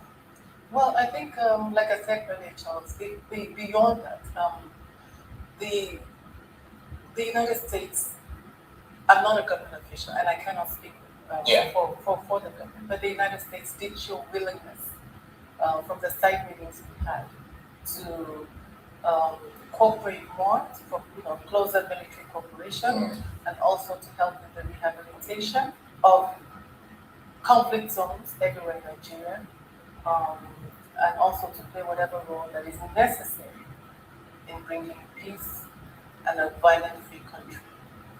Because, as you know, the Constitution of Nigeria does say that the security and lives of its citizens shall be the primary responsibility of government. Well, it doesn't really matter what it says, does it? Because, I mean, what we're seeing on the ground is something completely different. I mean, do you believe that external pressure, you're from Plateau States, that's a state that has been afflicted hugely by insecurity. Do you believe that external pressure from Washington is necessary to force real reforms in Nigeria's I believe the Nigerians, bearing in mind what your people, never mind the politics, are going through? I believe that Nigerians themselves should be able to design a system where they themselves will rely less on external pressure and more on building our own capacity to resolve our issues. We do have a Nigerian military, and we do have manpower. So I'm very happy that the government is making plans, and it's also, I see the advertisements going on for an increase in our manpower, because we do have insufficient manpower. But the collaboration is a good thing, and I see that there's a collaboration between the United States and Nigeria. Right. You recently joined the APC, is that right? That's correct. At a time when many Nigerians are expressing frustration with the ruling party, why align with the establishment? I mean, that's up to you, obviously, but why align with the establishment now? Was your move driven by ideology, which is virtually non-existent, opportunity, political survival, or proximity to power? That's a very interesting question. Charles, I think for politicians, for any politician to have an enduring legacy, it's good to look at history and to look at what's transpired before, hitherto. In other words, let's look at where we've been, where we are now, and where we intend to go. Yes, my father was the founding father of PDP and democracy. My dad led the initial. He led the initial move on the fight against the military to regain power. Indeed. And he risked his life in the process of doing that. And I thought that was admirable. So during the course of that period, my father never for once left his ideology. And the ideology was to give the masses, the ordinary man on the street, a better life. Because politics and democracy is about giving people the power to choose their representatives and their elected officials so that they can improve the quality of their lives. Now, I saw that working in the 16 years of the PDP, when PDP was in power. Then gradually there was a deviation from that ideology. And that deviation, Nigerians, the leaders became more egotistical. Rather than lead with integrity, and rather than lead with empathy for the people, it became more about self. So today, is the APC leading with the empathy that you joined them? And, rather than being people-centered, it became more self-centered. And that led, unfortunately, to the massive defeat of PDP. Now, the APC has been in power for some time. And the main reason why I decided to join... You've been in power for at least 13 years. Well, yes, for almost, not quite. Almost 13 years. They've been there now since 2015, so it's about 11 years now. So I joined because I believe that President Bola Ahmed Tinubu shares a very similar vision to my father. That means your father is a bad man. Remember when they were... Your father must be a very terrible man. And when Chief MQ Abiola was the presidential candidate of the Nonsense. a party to which they belong, the grassroots party. After Abiola was declared... Your father should be ashamed of you. The military. Identifying him with exile. failure. When he went into exile, Asiwaju Bola Ahmed Tinubu also went into exile, and a few of them, Nadeko, that was when they started this movement. Now my dad was part and parcel of that Nadeko movement. I remember one time going with my dad to England on one of the visits. Nigeria is about your dad and Bola Ahmed Tinubu. You should be ashamed of yourself. My father, Chief Ayon Badofu from the Southwest, a political leader, and a lot of my dad's progressive associates were with me. And they went to see MP to tell them to come back and retrieve his mandate.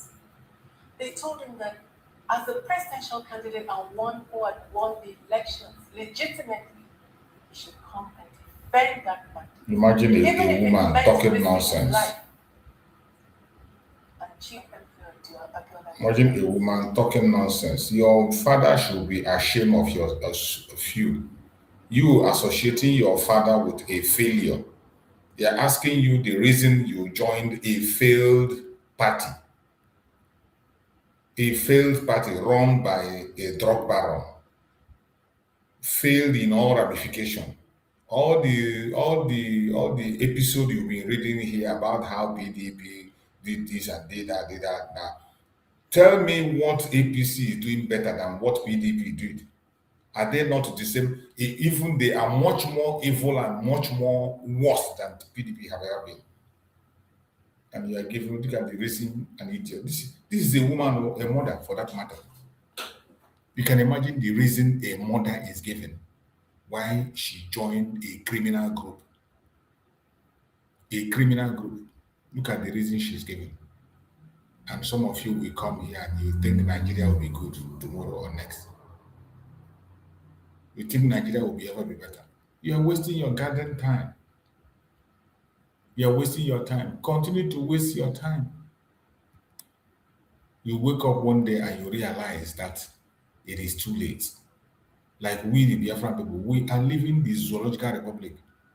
And there is nothing that will make us to stay in this zoo. Nothing will make us hang on with the zoological republic. We are living the zoo. By fire, by force. Whether they like it or not. We are going to leave the zoo. We are going to leave the zoological republic. Whether they like it or not.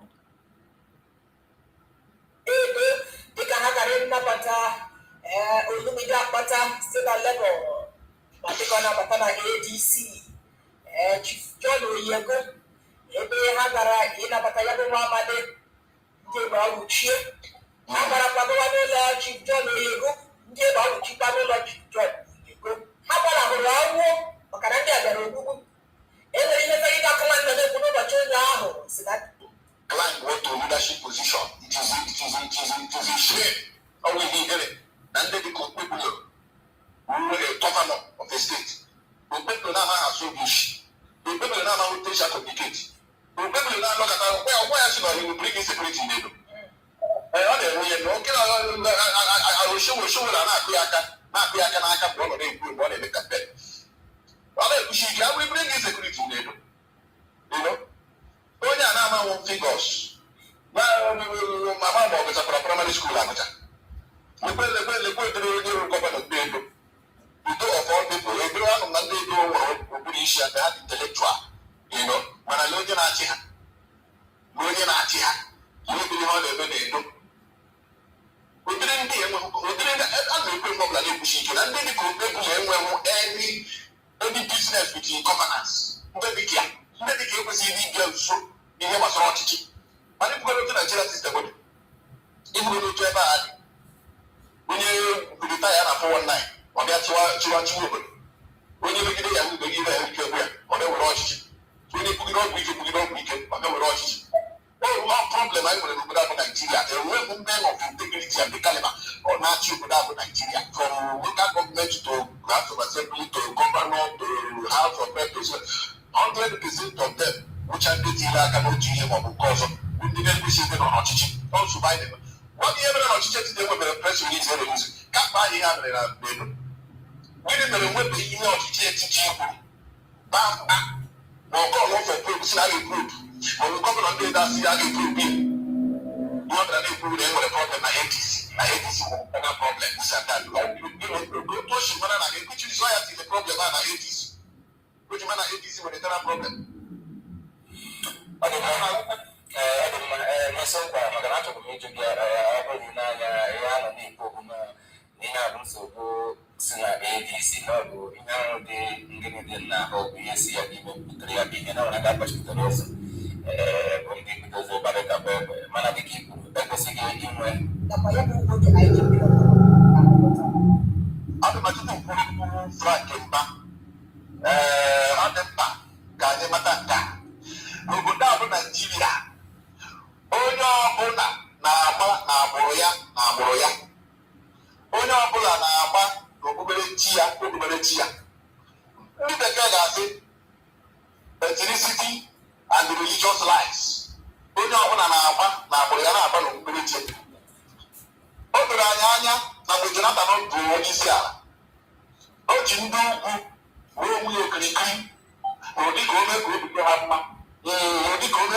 ha mma ka ndị ugwu nwee ike ama ma ga-atụnyere ọzọ na 2015 pozishọn niile onye ndị ugwu asị ya wepụ General ihe tirika na ọ na-egbu ụmụnne ha ndị Boko Haram na ọ na-eme nke ọzọ owepụ ya ewere onye ugwu tinye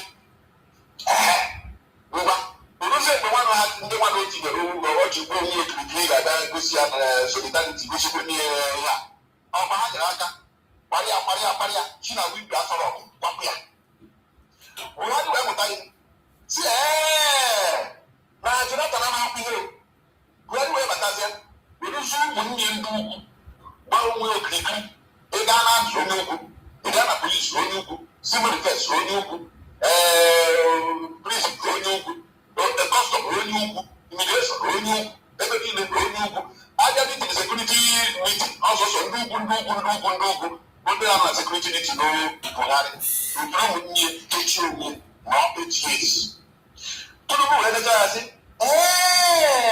Buhari makwa ihe ebe ị kwesịrị ka m ga-ebido Tinubu wee batasịa ministers ụtọ ugwu polisi onye ugwu ndị Yoruba kparịchọ ndị Yoruba nwanne m ndị Yoruba ebe niile Yoruba ege jicha onwe ya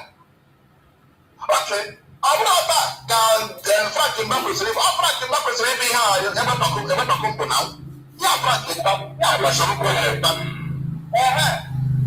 Mba kwesịrị ịbụ IG mana enwere ihe ewepakọ mapụ ugbu a eche na gasị Frank Mba bụgoro 2 months or 3 months before retirement or whatever or 1 year before retirement ngwa bịa jimerịba ewerekwe jisu onye Yoruba mekwe ya onye isi ndị uwe ojii Naijiria ị ga-achọpụta na ewepakọ na disu ruo ugbu a rụrụ ọrụ n'okpuru Tinubu bụ gọvanọ ndị Lagos Tinubu ọ naghị ele anya ma ịbụ the best ọ na-ele anya asụrasị ịbụ nwanne asụrasị ịbụ onye Yoruba ọ ga-enyere ọkpa ọ bụrụ ndị na-enye gị ọkpa na ndị ọzọ na-arịta ya sị rịta ya ndị ọzọ na-ewuli enye gị ebe na nwanne ya ga-ebu ọ bụrụ na ị ga-ele anya ọ bụrụ na ndị ugwu ka Tinubu ji nwee onwe okirikiri n'ihe gbasara ọrụ ndị agha chief of staff onye ugwu defense onye ugwu nka onye ugwu na onweghị onye Yoruba o tinyere ebe a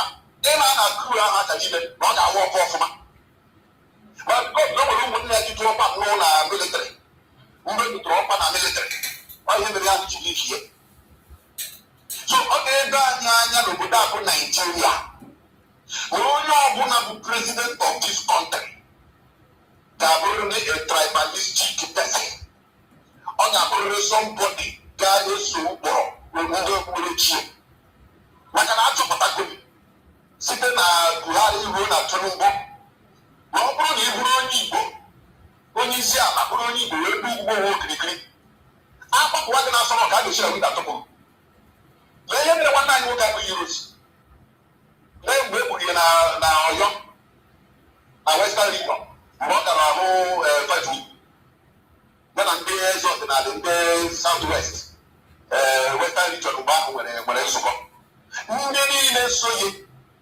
ndị ojibo nwe okirikiri ma ndị na-akwụ ya n'azụ ma ndị security personal aid ya anyị na-ebucha ndị ugwu naanị otu onye Igbo so ya gaa ihe ahụ, onye nke Igbo ahụ so ya gaa ihe ahụ gbara ọsọ mgbe ọ hụrụ na ọkụ juru ịba. Ofu onye Igbo soro ntọghachi ya, ọ gbara ọsọ. Ọ ijikwa gị na oge ụfọdụ gị bịa cheki gị na-achọpụta na anyị nwa na onwe anyị bụ ụmụnne anyị, anyị bụ ndị Igbo. Anyị na-eme ka ga-adị na anyị bụrụ ndị ọzọ n'anya enwe nwe anyị, anyị na-agba n'ama. Chefu na enwere egwu a na-agụ, onye ya na nwanne ya nọ n'ụgbọ, lekwere ma rịma gị na onye n'ụlọ ama, eji esi ya mara mma afụwa ama, lekwere ma gị na onye dị n'ala dị ma ha dị n'ala ya karịga gị, amaghị ọkọdebe mmeche. Eji mara ndị Igbo, maka na gị na nwanne gị na-eso okwu, iche na arịma gị na onye ọzọ nọ ya ka mma. Gị na-anwụọla onye ga-abịa ozu gị, onye ga-abịa igbugbo ozu gị, ọkpa nwanne gị. Ihe mgbata ọgwụ ugbu a na-enweghị igwe maka na nke na-eziokwu bụ na Frank mgbe ugbu a ọ bụrụ na gị ntayamị. Wee tire ka m hụrụ na vidio ebe a nọ na-eme ya, obi adịrị ya mma n'otu n'otu. Ugbu a enwere otu njijisu na onye isi oche, onye isi ndị uwe ojii ala anyị. Ya dịkwala gị mgbagwoju anya. O nwekwara ihe ruo echi. A sị na atụ njijisu a rituo, mana ọ arụkwaghị enwerekwa onye Yoruba ọzọ na-egede nye ya. Maka na Tinubu na-achọ ndị ya protect mandate ya. Ọ na-achọ ndị ga-stand on his mandate. Ọ naghị achọ ndị ga-sit on his mandate. Na-esi ngwadala ya na ụnyaahụ dịka ha nọ na-eme isiokwu n'ọnụ ụfa, onye isi ala gwara ndị ụlọ nzukọ omebe iwu, ndị omebe iwu n'ebe ahụ sịkwa dịka ọ na-ekenekwa ha na nkwado ha na ha ncha na-arụkọ ọrụ ọfụma. Ọ gwara ha ka ha chebaba echiche ime ụzọ ka mma a ga-esi wee tinye n'iwu ya bụ steeti polisi iji wee gbuo ọtụtụ ihe, maka na ọ ga-eme ụfọdụ ndị aba n'ime ime ọfịa chụpụcha ndị a n'ime na-eme ndị mmadụ ụra aga n'anya.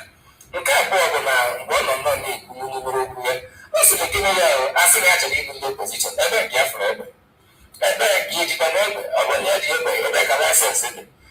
Nke atọ bụ na dịka ọ nọ nnọọ kwucha ihe niile juru ya ọnụ, gosi na akpabiwa fie ọ bụrụ na ọkọ o toola Tinubu na mbọ ọ na-agba, ma ọgba Tinubu na a ga-akwụsị ike na Tinubu na ha ga-arụkọ ọfụma n'ihi na n'obodo ajenda ha na-arụkọ ọrụ. Ụfọdụ ndị na-ekwusị na ndị sineti dị ka ha ga-ọlaghachi ka arụ ha ka kedu ka isi gbafu nke nke eziokwu bụ na anyị aka na-ekwu okwu sineti Akpabio.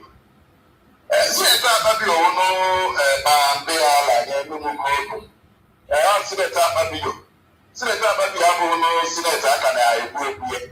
Anyị na-ekwu okwu sineti, ikwu okwu sineti bụ kọlasara gị ha, okwu sineti nke nọ nnamani ha, okwu sineti kedu nke Enugu steeti, Anambra steeti a.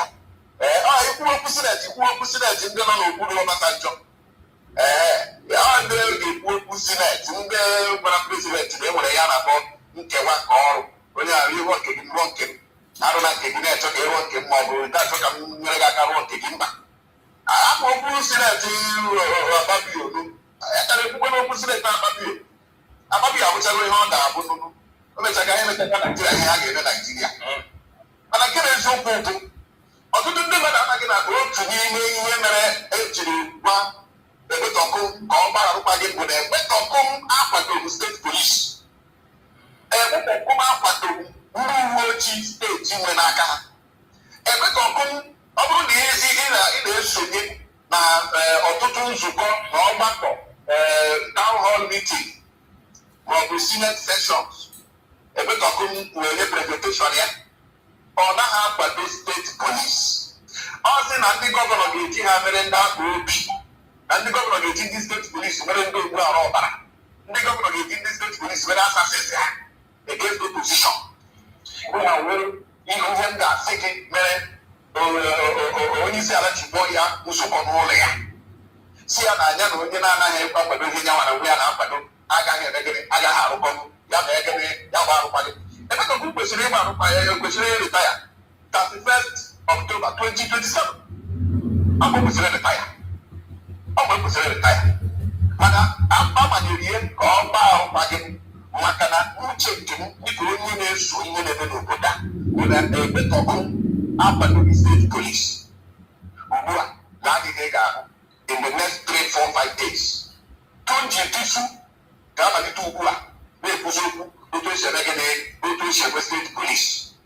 Otu njiji su anụ a ugbu a onye batara ugbu a ka ị ga-ahụ ụzọ ọ ga na-ekwusi okwu ike ugbu a ka a ga-ewepụtazi framework otu a ga-esi rụọ ọrụ otu a ga-esi ikpe ọrụ otu a ga-esi mee ya otu a ga-esi mee nke ọzọ mee nke a maka na ọ ihe onye isi ala chọrọ ebetọkụ aghọtaghị ihe bụ steeti polis ọ chọghị ya maka na ọ mara na ihe ndị gọvanọs maka na ndị gọvanọs ji arụ ọrụ ọnwụ okpukpetọkụma ka ụlọ ikpe Abuja sị tọhapụ Chinonso Ụba Nonso Nkwa ebe unu na-achọghị ịkpọpụrụ ụlọ ikpe ebetọkụmachụ agakwa nata ụdị ọzọ kọtasị ebetọkụ tọhapụ ndị isi ọngụma mgbe ọ bụrụ unu dị redi prosekutu ya gịnị prosekutu unu ebetọkụmachụ maka na ọ naghị aka azụ ọchịchị steeti na-ebiri ego akpagharị ego ọzọ mgbe ndị ọkaiwu m gaziri nata ihe a na-akpọ kọntent of kọkọda ga-ebetọkụpụzi ma Nonso Mkpadaba ebetọkụ mma ihe ndị gọvanọs ga-eji ndị steeti polisi eme maka na ya na onwe ya ọ testiala ihe ndị gọvanọs chi eme mana probably because of conscience or whatever ọ chọghị ka the thing dị widespread ọ chọghị ka ọ gazuo steeti niile ọma onye otu na-agba egwu ka ha bụ iwe steeti polisi ọ mara ihe titụrụ otu na egede ji ekụpụ ya ọsọkwa ka ihe ga-aga na ya bụ ozi Amnesty International wepụtara maka mpampa ọjọọ Tiger Base na steeti Imo na-akpa ọ bụrụ taa ka ga-enweghị tikwara mkpu Tiger Base mpampa ọjọọ ha na-akpa ka ha si arụchi ndị mmadụ akụkụ ego n'ụzọ na-esighị ezi emechara POS n'ime Tiger Base ịgotago ka esi egbu ndị mmadụ mgbe ụfọdụ onye ha nwụchiri anwụchasịsị gị na achọrọ ya achọwa ịkpaghị ma gbagbuola ya ịkpaghị ihe ha ji ya were mee mana na nke ikpeazụ a Amnesty International na ya bụ nyocha ha mere ọkwa nke ha kpara ọtụtụ ndị ajụjụ ọnụ ma ndị garala na Tiger Base pụta na ihe ndị ọzọ chịkọba ya bụ okwu ha si gọọmenti steeti Imo ụwa bịa lere na ihe mere na Tiger Base ha si wepụ ụzọ dị mma nyocha mkpamkpa ọjọọ na-akpa na Tiger Base na ọsọ gbagbe ka a gwara wepụ ụzọ dị mma ka o mechiri ihe na-eme na Tiger Base na nke ikpeazụ a Amnesty International nwụchiri na maọbụ nyekwa nyocha ha gosiri ụwa niile n'ọsọkwa enwere ihe ga-esi na Tiger Base nyocha emere Tiger Base pụta maka na otu ndị na-akpọ oku ọbụladị Amnesty International na-akpọ oku ka ekpesa Tiger Base dịkwa ya bụ ngalaba ndị uwe ojii emere na steeti Imo na ihe pụrụ hiwe ha abụrụzi ihe ha na-arụ na nke ikpeazụ nke bụ eziokwu bụ na egbetọkụ ihe egbetọkụ mere karịrị akarị ihe egbetọkụ ihe o mere karịrị akarị ofu egbetọkụ ma agbaghị petishọn edere megide Tiger Base nọ na tebụl egbetọkụ ihe eji ebe agbaghị mkpumkpu petishọn nọ na tebụl egbetọkụ mana abịa isi ha n'ahịa na-alụ ihe dọla pịapịa ya akụkụ ejiwe dọla pịapịa akụkụ ka anyị dewe matụ njidisu with nke Amnesty International mere ụnyaahụ because I got submitted to the IG of police I got submitted to the IG of police ka anyị lewe ọ ga-agba agwa egbetọkụ mkpara maka na mgbe ọbụla e kwuru ka ewepụ onye isi ndị Tiger Base bịa tupu ị mara agaala Abuja bịa ebe onye nwa na-echere ewepụgo ọnọchitekwa azụ ihe na-eme na Tiger Base ọ bụrụ ka anyị kwurie mana achọrọ m iwe gị na kamgbe last December etiri mkpe aka viral ụwa niile amara kpọkpọ ihe anyị na-eti mkpe na dịka ebe ahụ ọtụtụrụ oyi mana ọ bụrụ na ọtụtụrụ oyi maka na ikurubede ebube ya dịka ọkụ anyụọla ha nọgodi ọdịlo ha nọgodi ugbu a na-enyo na-agba ntị ka a mara ma o nwere ugbu a tupu etite ego gị na Tiger Base ejegodi kọt jenata ọda nke a bụgodi ihe ọhụrụ ha pụtara ugbu a before ha etite ego ego ebe ahụ more than 24 hours ha agagodi kọt jenata ọda ma ọ feka ọda ọrịa ọda anya mahụ oge ụfọdụ aka ewepụta ọda asị ekọta ọda ewetara to detect this person at least ọbụgodị something in the right direction ọbụgodị na ha amata ọdụ na ụmụta they are under the law maka na ndị a na-arụ na Tiger Base na-eji na onweghị onye nwere ikikere ọbụla ịgbagbu ugwu anyhow that nobody can control them ị ga aga anata ikikere ya from government house na-anata ikikere ya from ka a na-akpọchaba na government house so ikwu okwu Tiger Base anyị asị gị na ekwuchiri ike ikwu egwu abịabụrụ gị ikwu na-abịabụrụ gị ikwu eburu gị mana ọ dịghị otu ahụ ugbu a mana ọ bụrụ na ọ dịghị otu ahụ ugbu a na anyị gbara nkịtị ihe mere ejiri mee ka ọdajụ adajụ bụ na akwụela ha n'ọkụ wee gara ha sinema mana nke a Amnesty International mere ugbu a anyị chọrọ ka ha take Korea further. Take it further, not just the IG inweta the report. Ha take it further beyond the boundaries of Nigeria. Ya go United Nations aka. Ya go US Congress aka. Ya go United Kingdom Parliament aka. Oh ya chọrọ ka Amnesty International yes that is an international organization. Anyị chọrọ ka ihe a pesa apụ ụwa niile.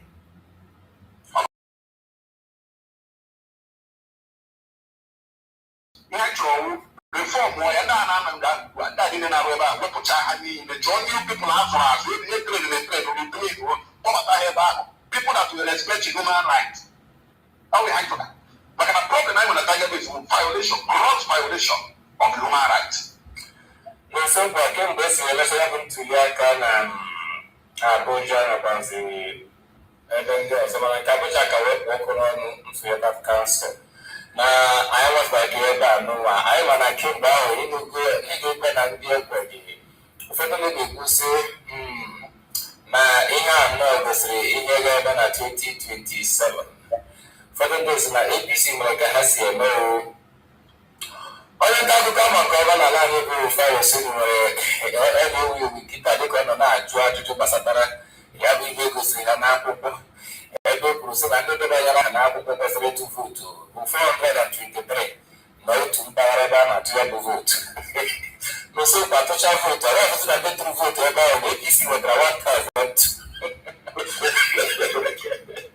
Rufai ozi bụ ya na-achụ biko anyị na-emerere mmụọ na mmadụ mgbe anyị gbasara Naịjirịa na India na agba bọọlụ ndị India na-enwe 22 n'elu na 22 n'ala ha gbanye elu na gbachigara ya na Mọ̀sọ́pà ọ̀dọ̀ ìgbéyà wọ̀nyẹ́rẹ́ agbáwo na 2027 kọ́ni ká amaramaka.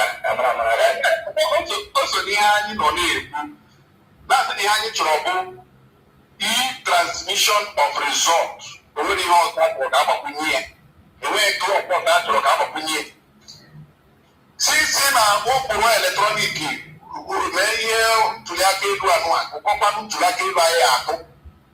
Ọ bụrụ na emebie asị na ikuku na-enye nsogbu obe na netwọk ekpọrọ ka transmit si kansụl ọkụli unit a ọ bụla ya anyị ga-eme ka ebe a dị mma nke a na-asị ka etee n'akwụkwọ mbọsị ahụ ị ga-afụkwa ya anyị ga-asị gị na ya enwere netwọk anyị ga-asị na ebe a nọ na netwọk adịrị ya mana abụbụ ndị be anyị sị ha ebe ọ bụ na dinta amụtago agbawa agbawa gịnị dinta mụta agbawa aka aka ihe anyị ga-emepụta onye ọbụla were ọtụtụ spọt ya bịawa na puli unit onye ọbụla bụ wifi ya bịawa puli unit wifi dị nnukwu buru iwe nke oge obere buru ọnwa ahụ abụrụ na INEC si anyị netwọk jikwesị netwọk ejikwesị spọt netwọk ga-asị ememe kọmtin netwọk ga-agarịrịrị na puli unit ahụ ọkpụkpọ unit a na-ebe ebe bụ manụal onye ọbụla ekwekwa na maka ebe a na-eri ige elekshọn bụ na cohesion center ihe ahụ ị hụrụ a na-akagbu degharịa kagbuo degharịa ada akagbu ya edegharị na puli unit bikọs na puli unit ebe a edecha ya ejenti pati niile n'ebe ahụ ya asaghị ọ arụzie na cohesion center ebe a na-achịkọtazi ka ogbe ntụliaka elu siri gba ebe a ka a na-akagbuzi ndị nwere 2 votes adịghị ha 50 votes ndị nwere 50 adịghị ha 1 million votes ọ na cohesion center ka a na-akagbu ihe ndị ahụ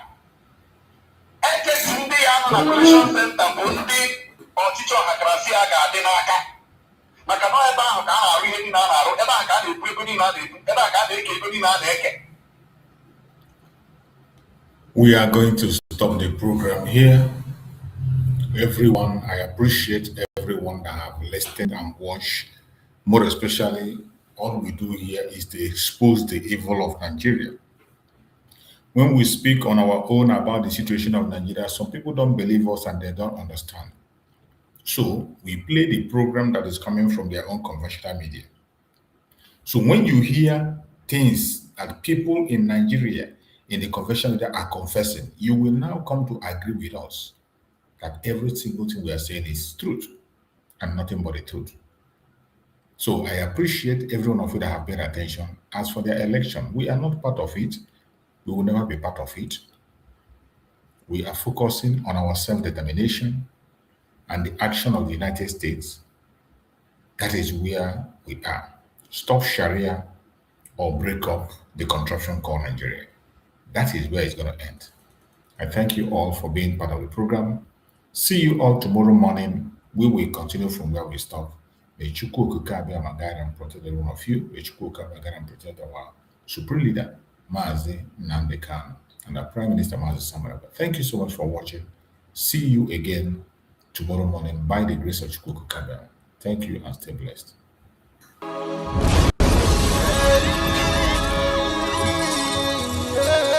This is from Biafra's Got Talent.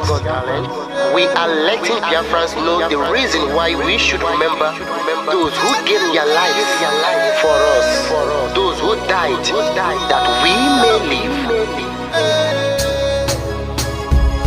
You died to end my suffering. You died fighting for my freedom.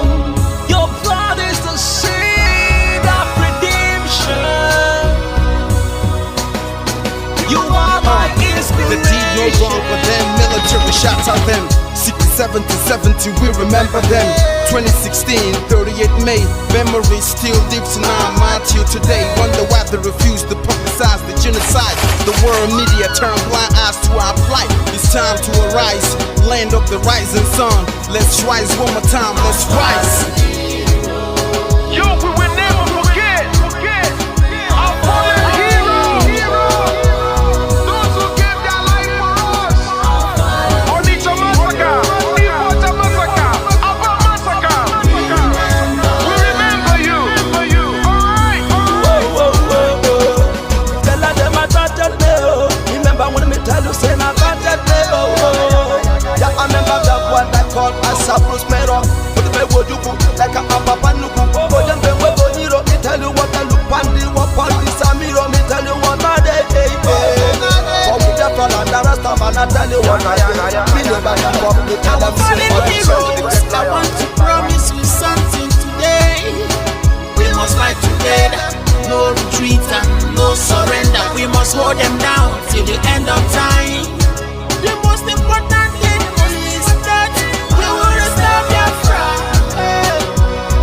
May your soul rest in peace. I look up to the sky with tears in my eye. For other Biafrans and for freedom had to die. We will never forget you as the days go by. You are always in my heart, forever be apart. They fought for our freedom. They died for our freedom. They fought the Nigerian soldiers in the war front without food, without guns, for our freedom, for our life, for our own good, for our children. We love them, our heroes. We want them. My heart bleeds when I saw them slain. Where will I be now if not then? They will remain indelible in my heart forever, forever, forever, and never, and never, and never. We serve in your plantation, and the way you paid us back with your bloody starvation. We bled in our history, that the death of our people is a mystery. No going back to get to a victory. I had a voice now call for vengeance. I never get bummed, I'ma blow like a vengeance. Yo, we will never forget our fallen heroes. Those who gave their life for us. Onitsha massacre, Iwata massacre, Aba massacre. We remember you. Alright. Where will I be now? If not you, you died at Mali.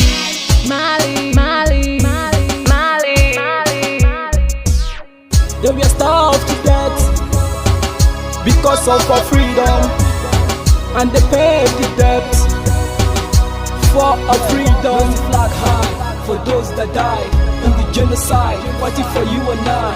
There is pain in our heart, we bleeding inside, tears in the eyes of our fallen heroes. This is for my fallen heroes. Give them motivation, people. It's like I'm looking at myself in the mirror. Cause to be a cast, I need to be a nurse. If we did not regard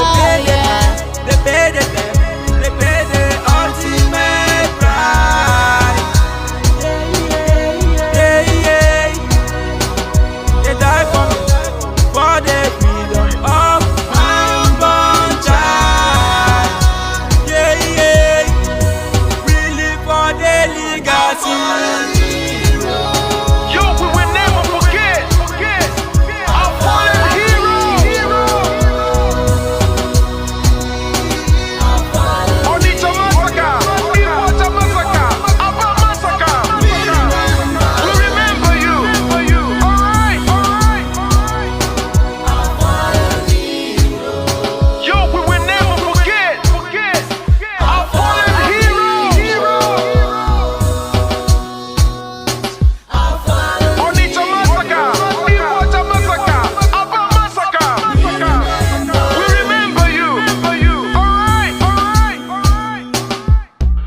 Yeah, put the flag in the air.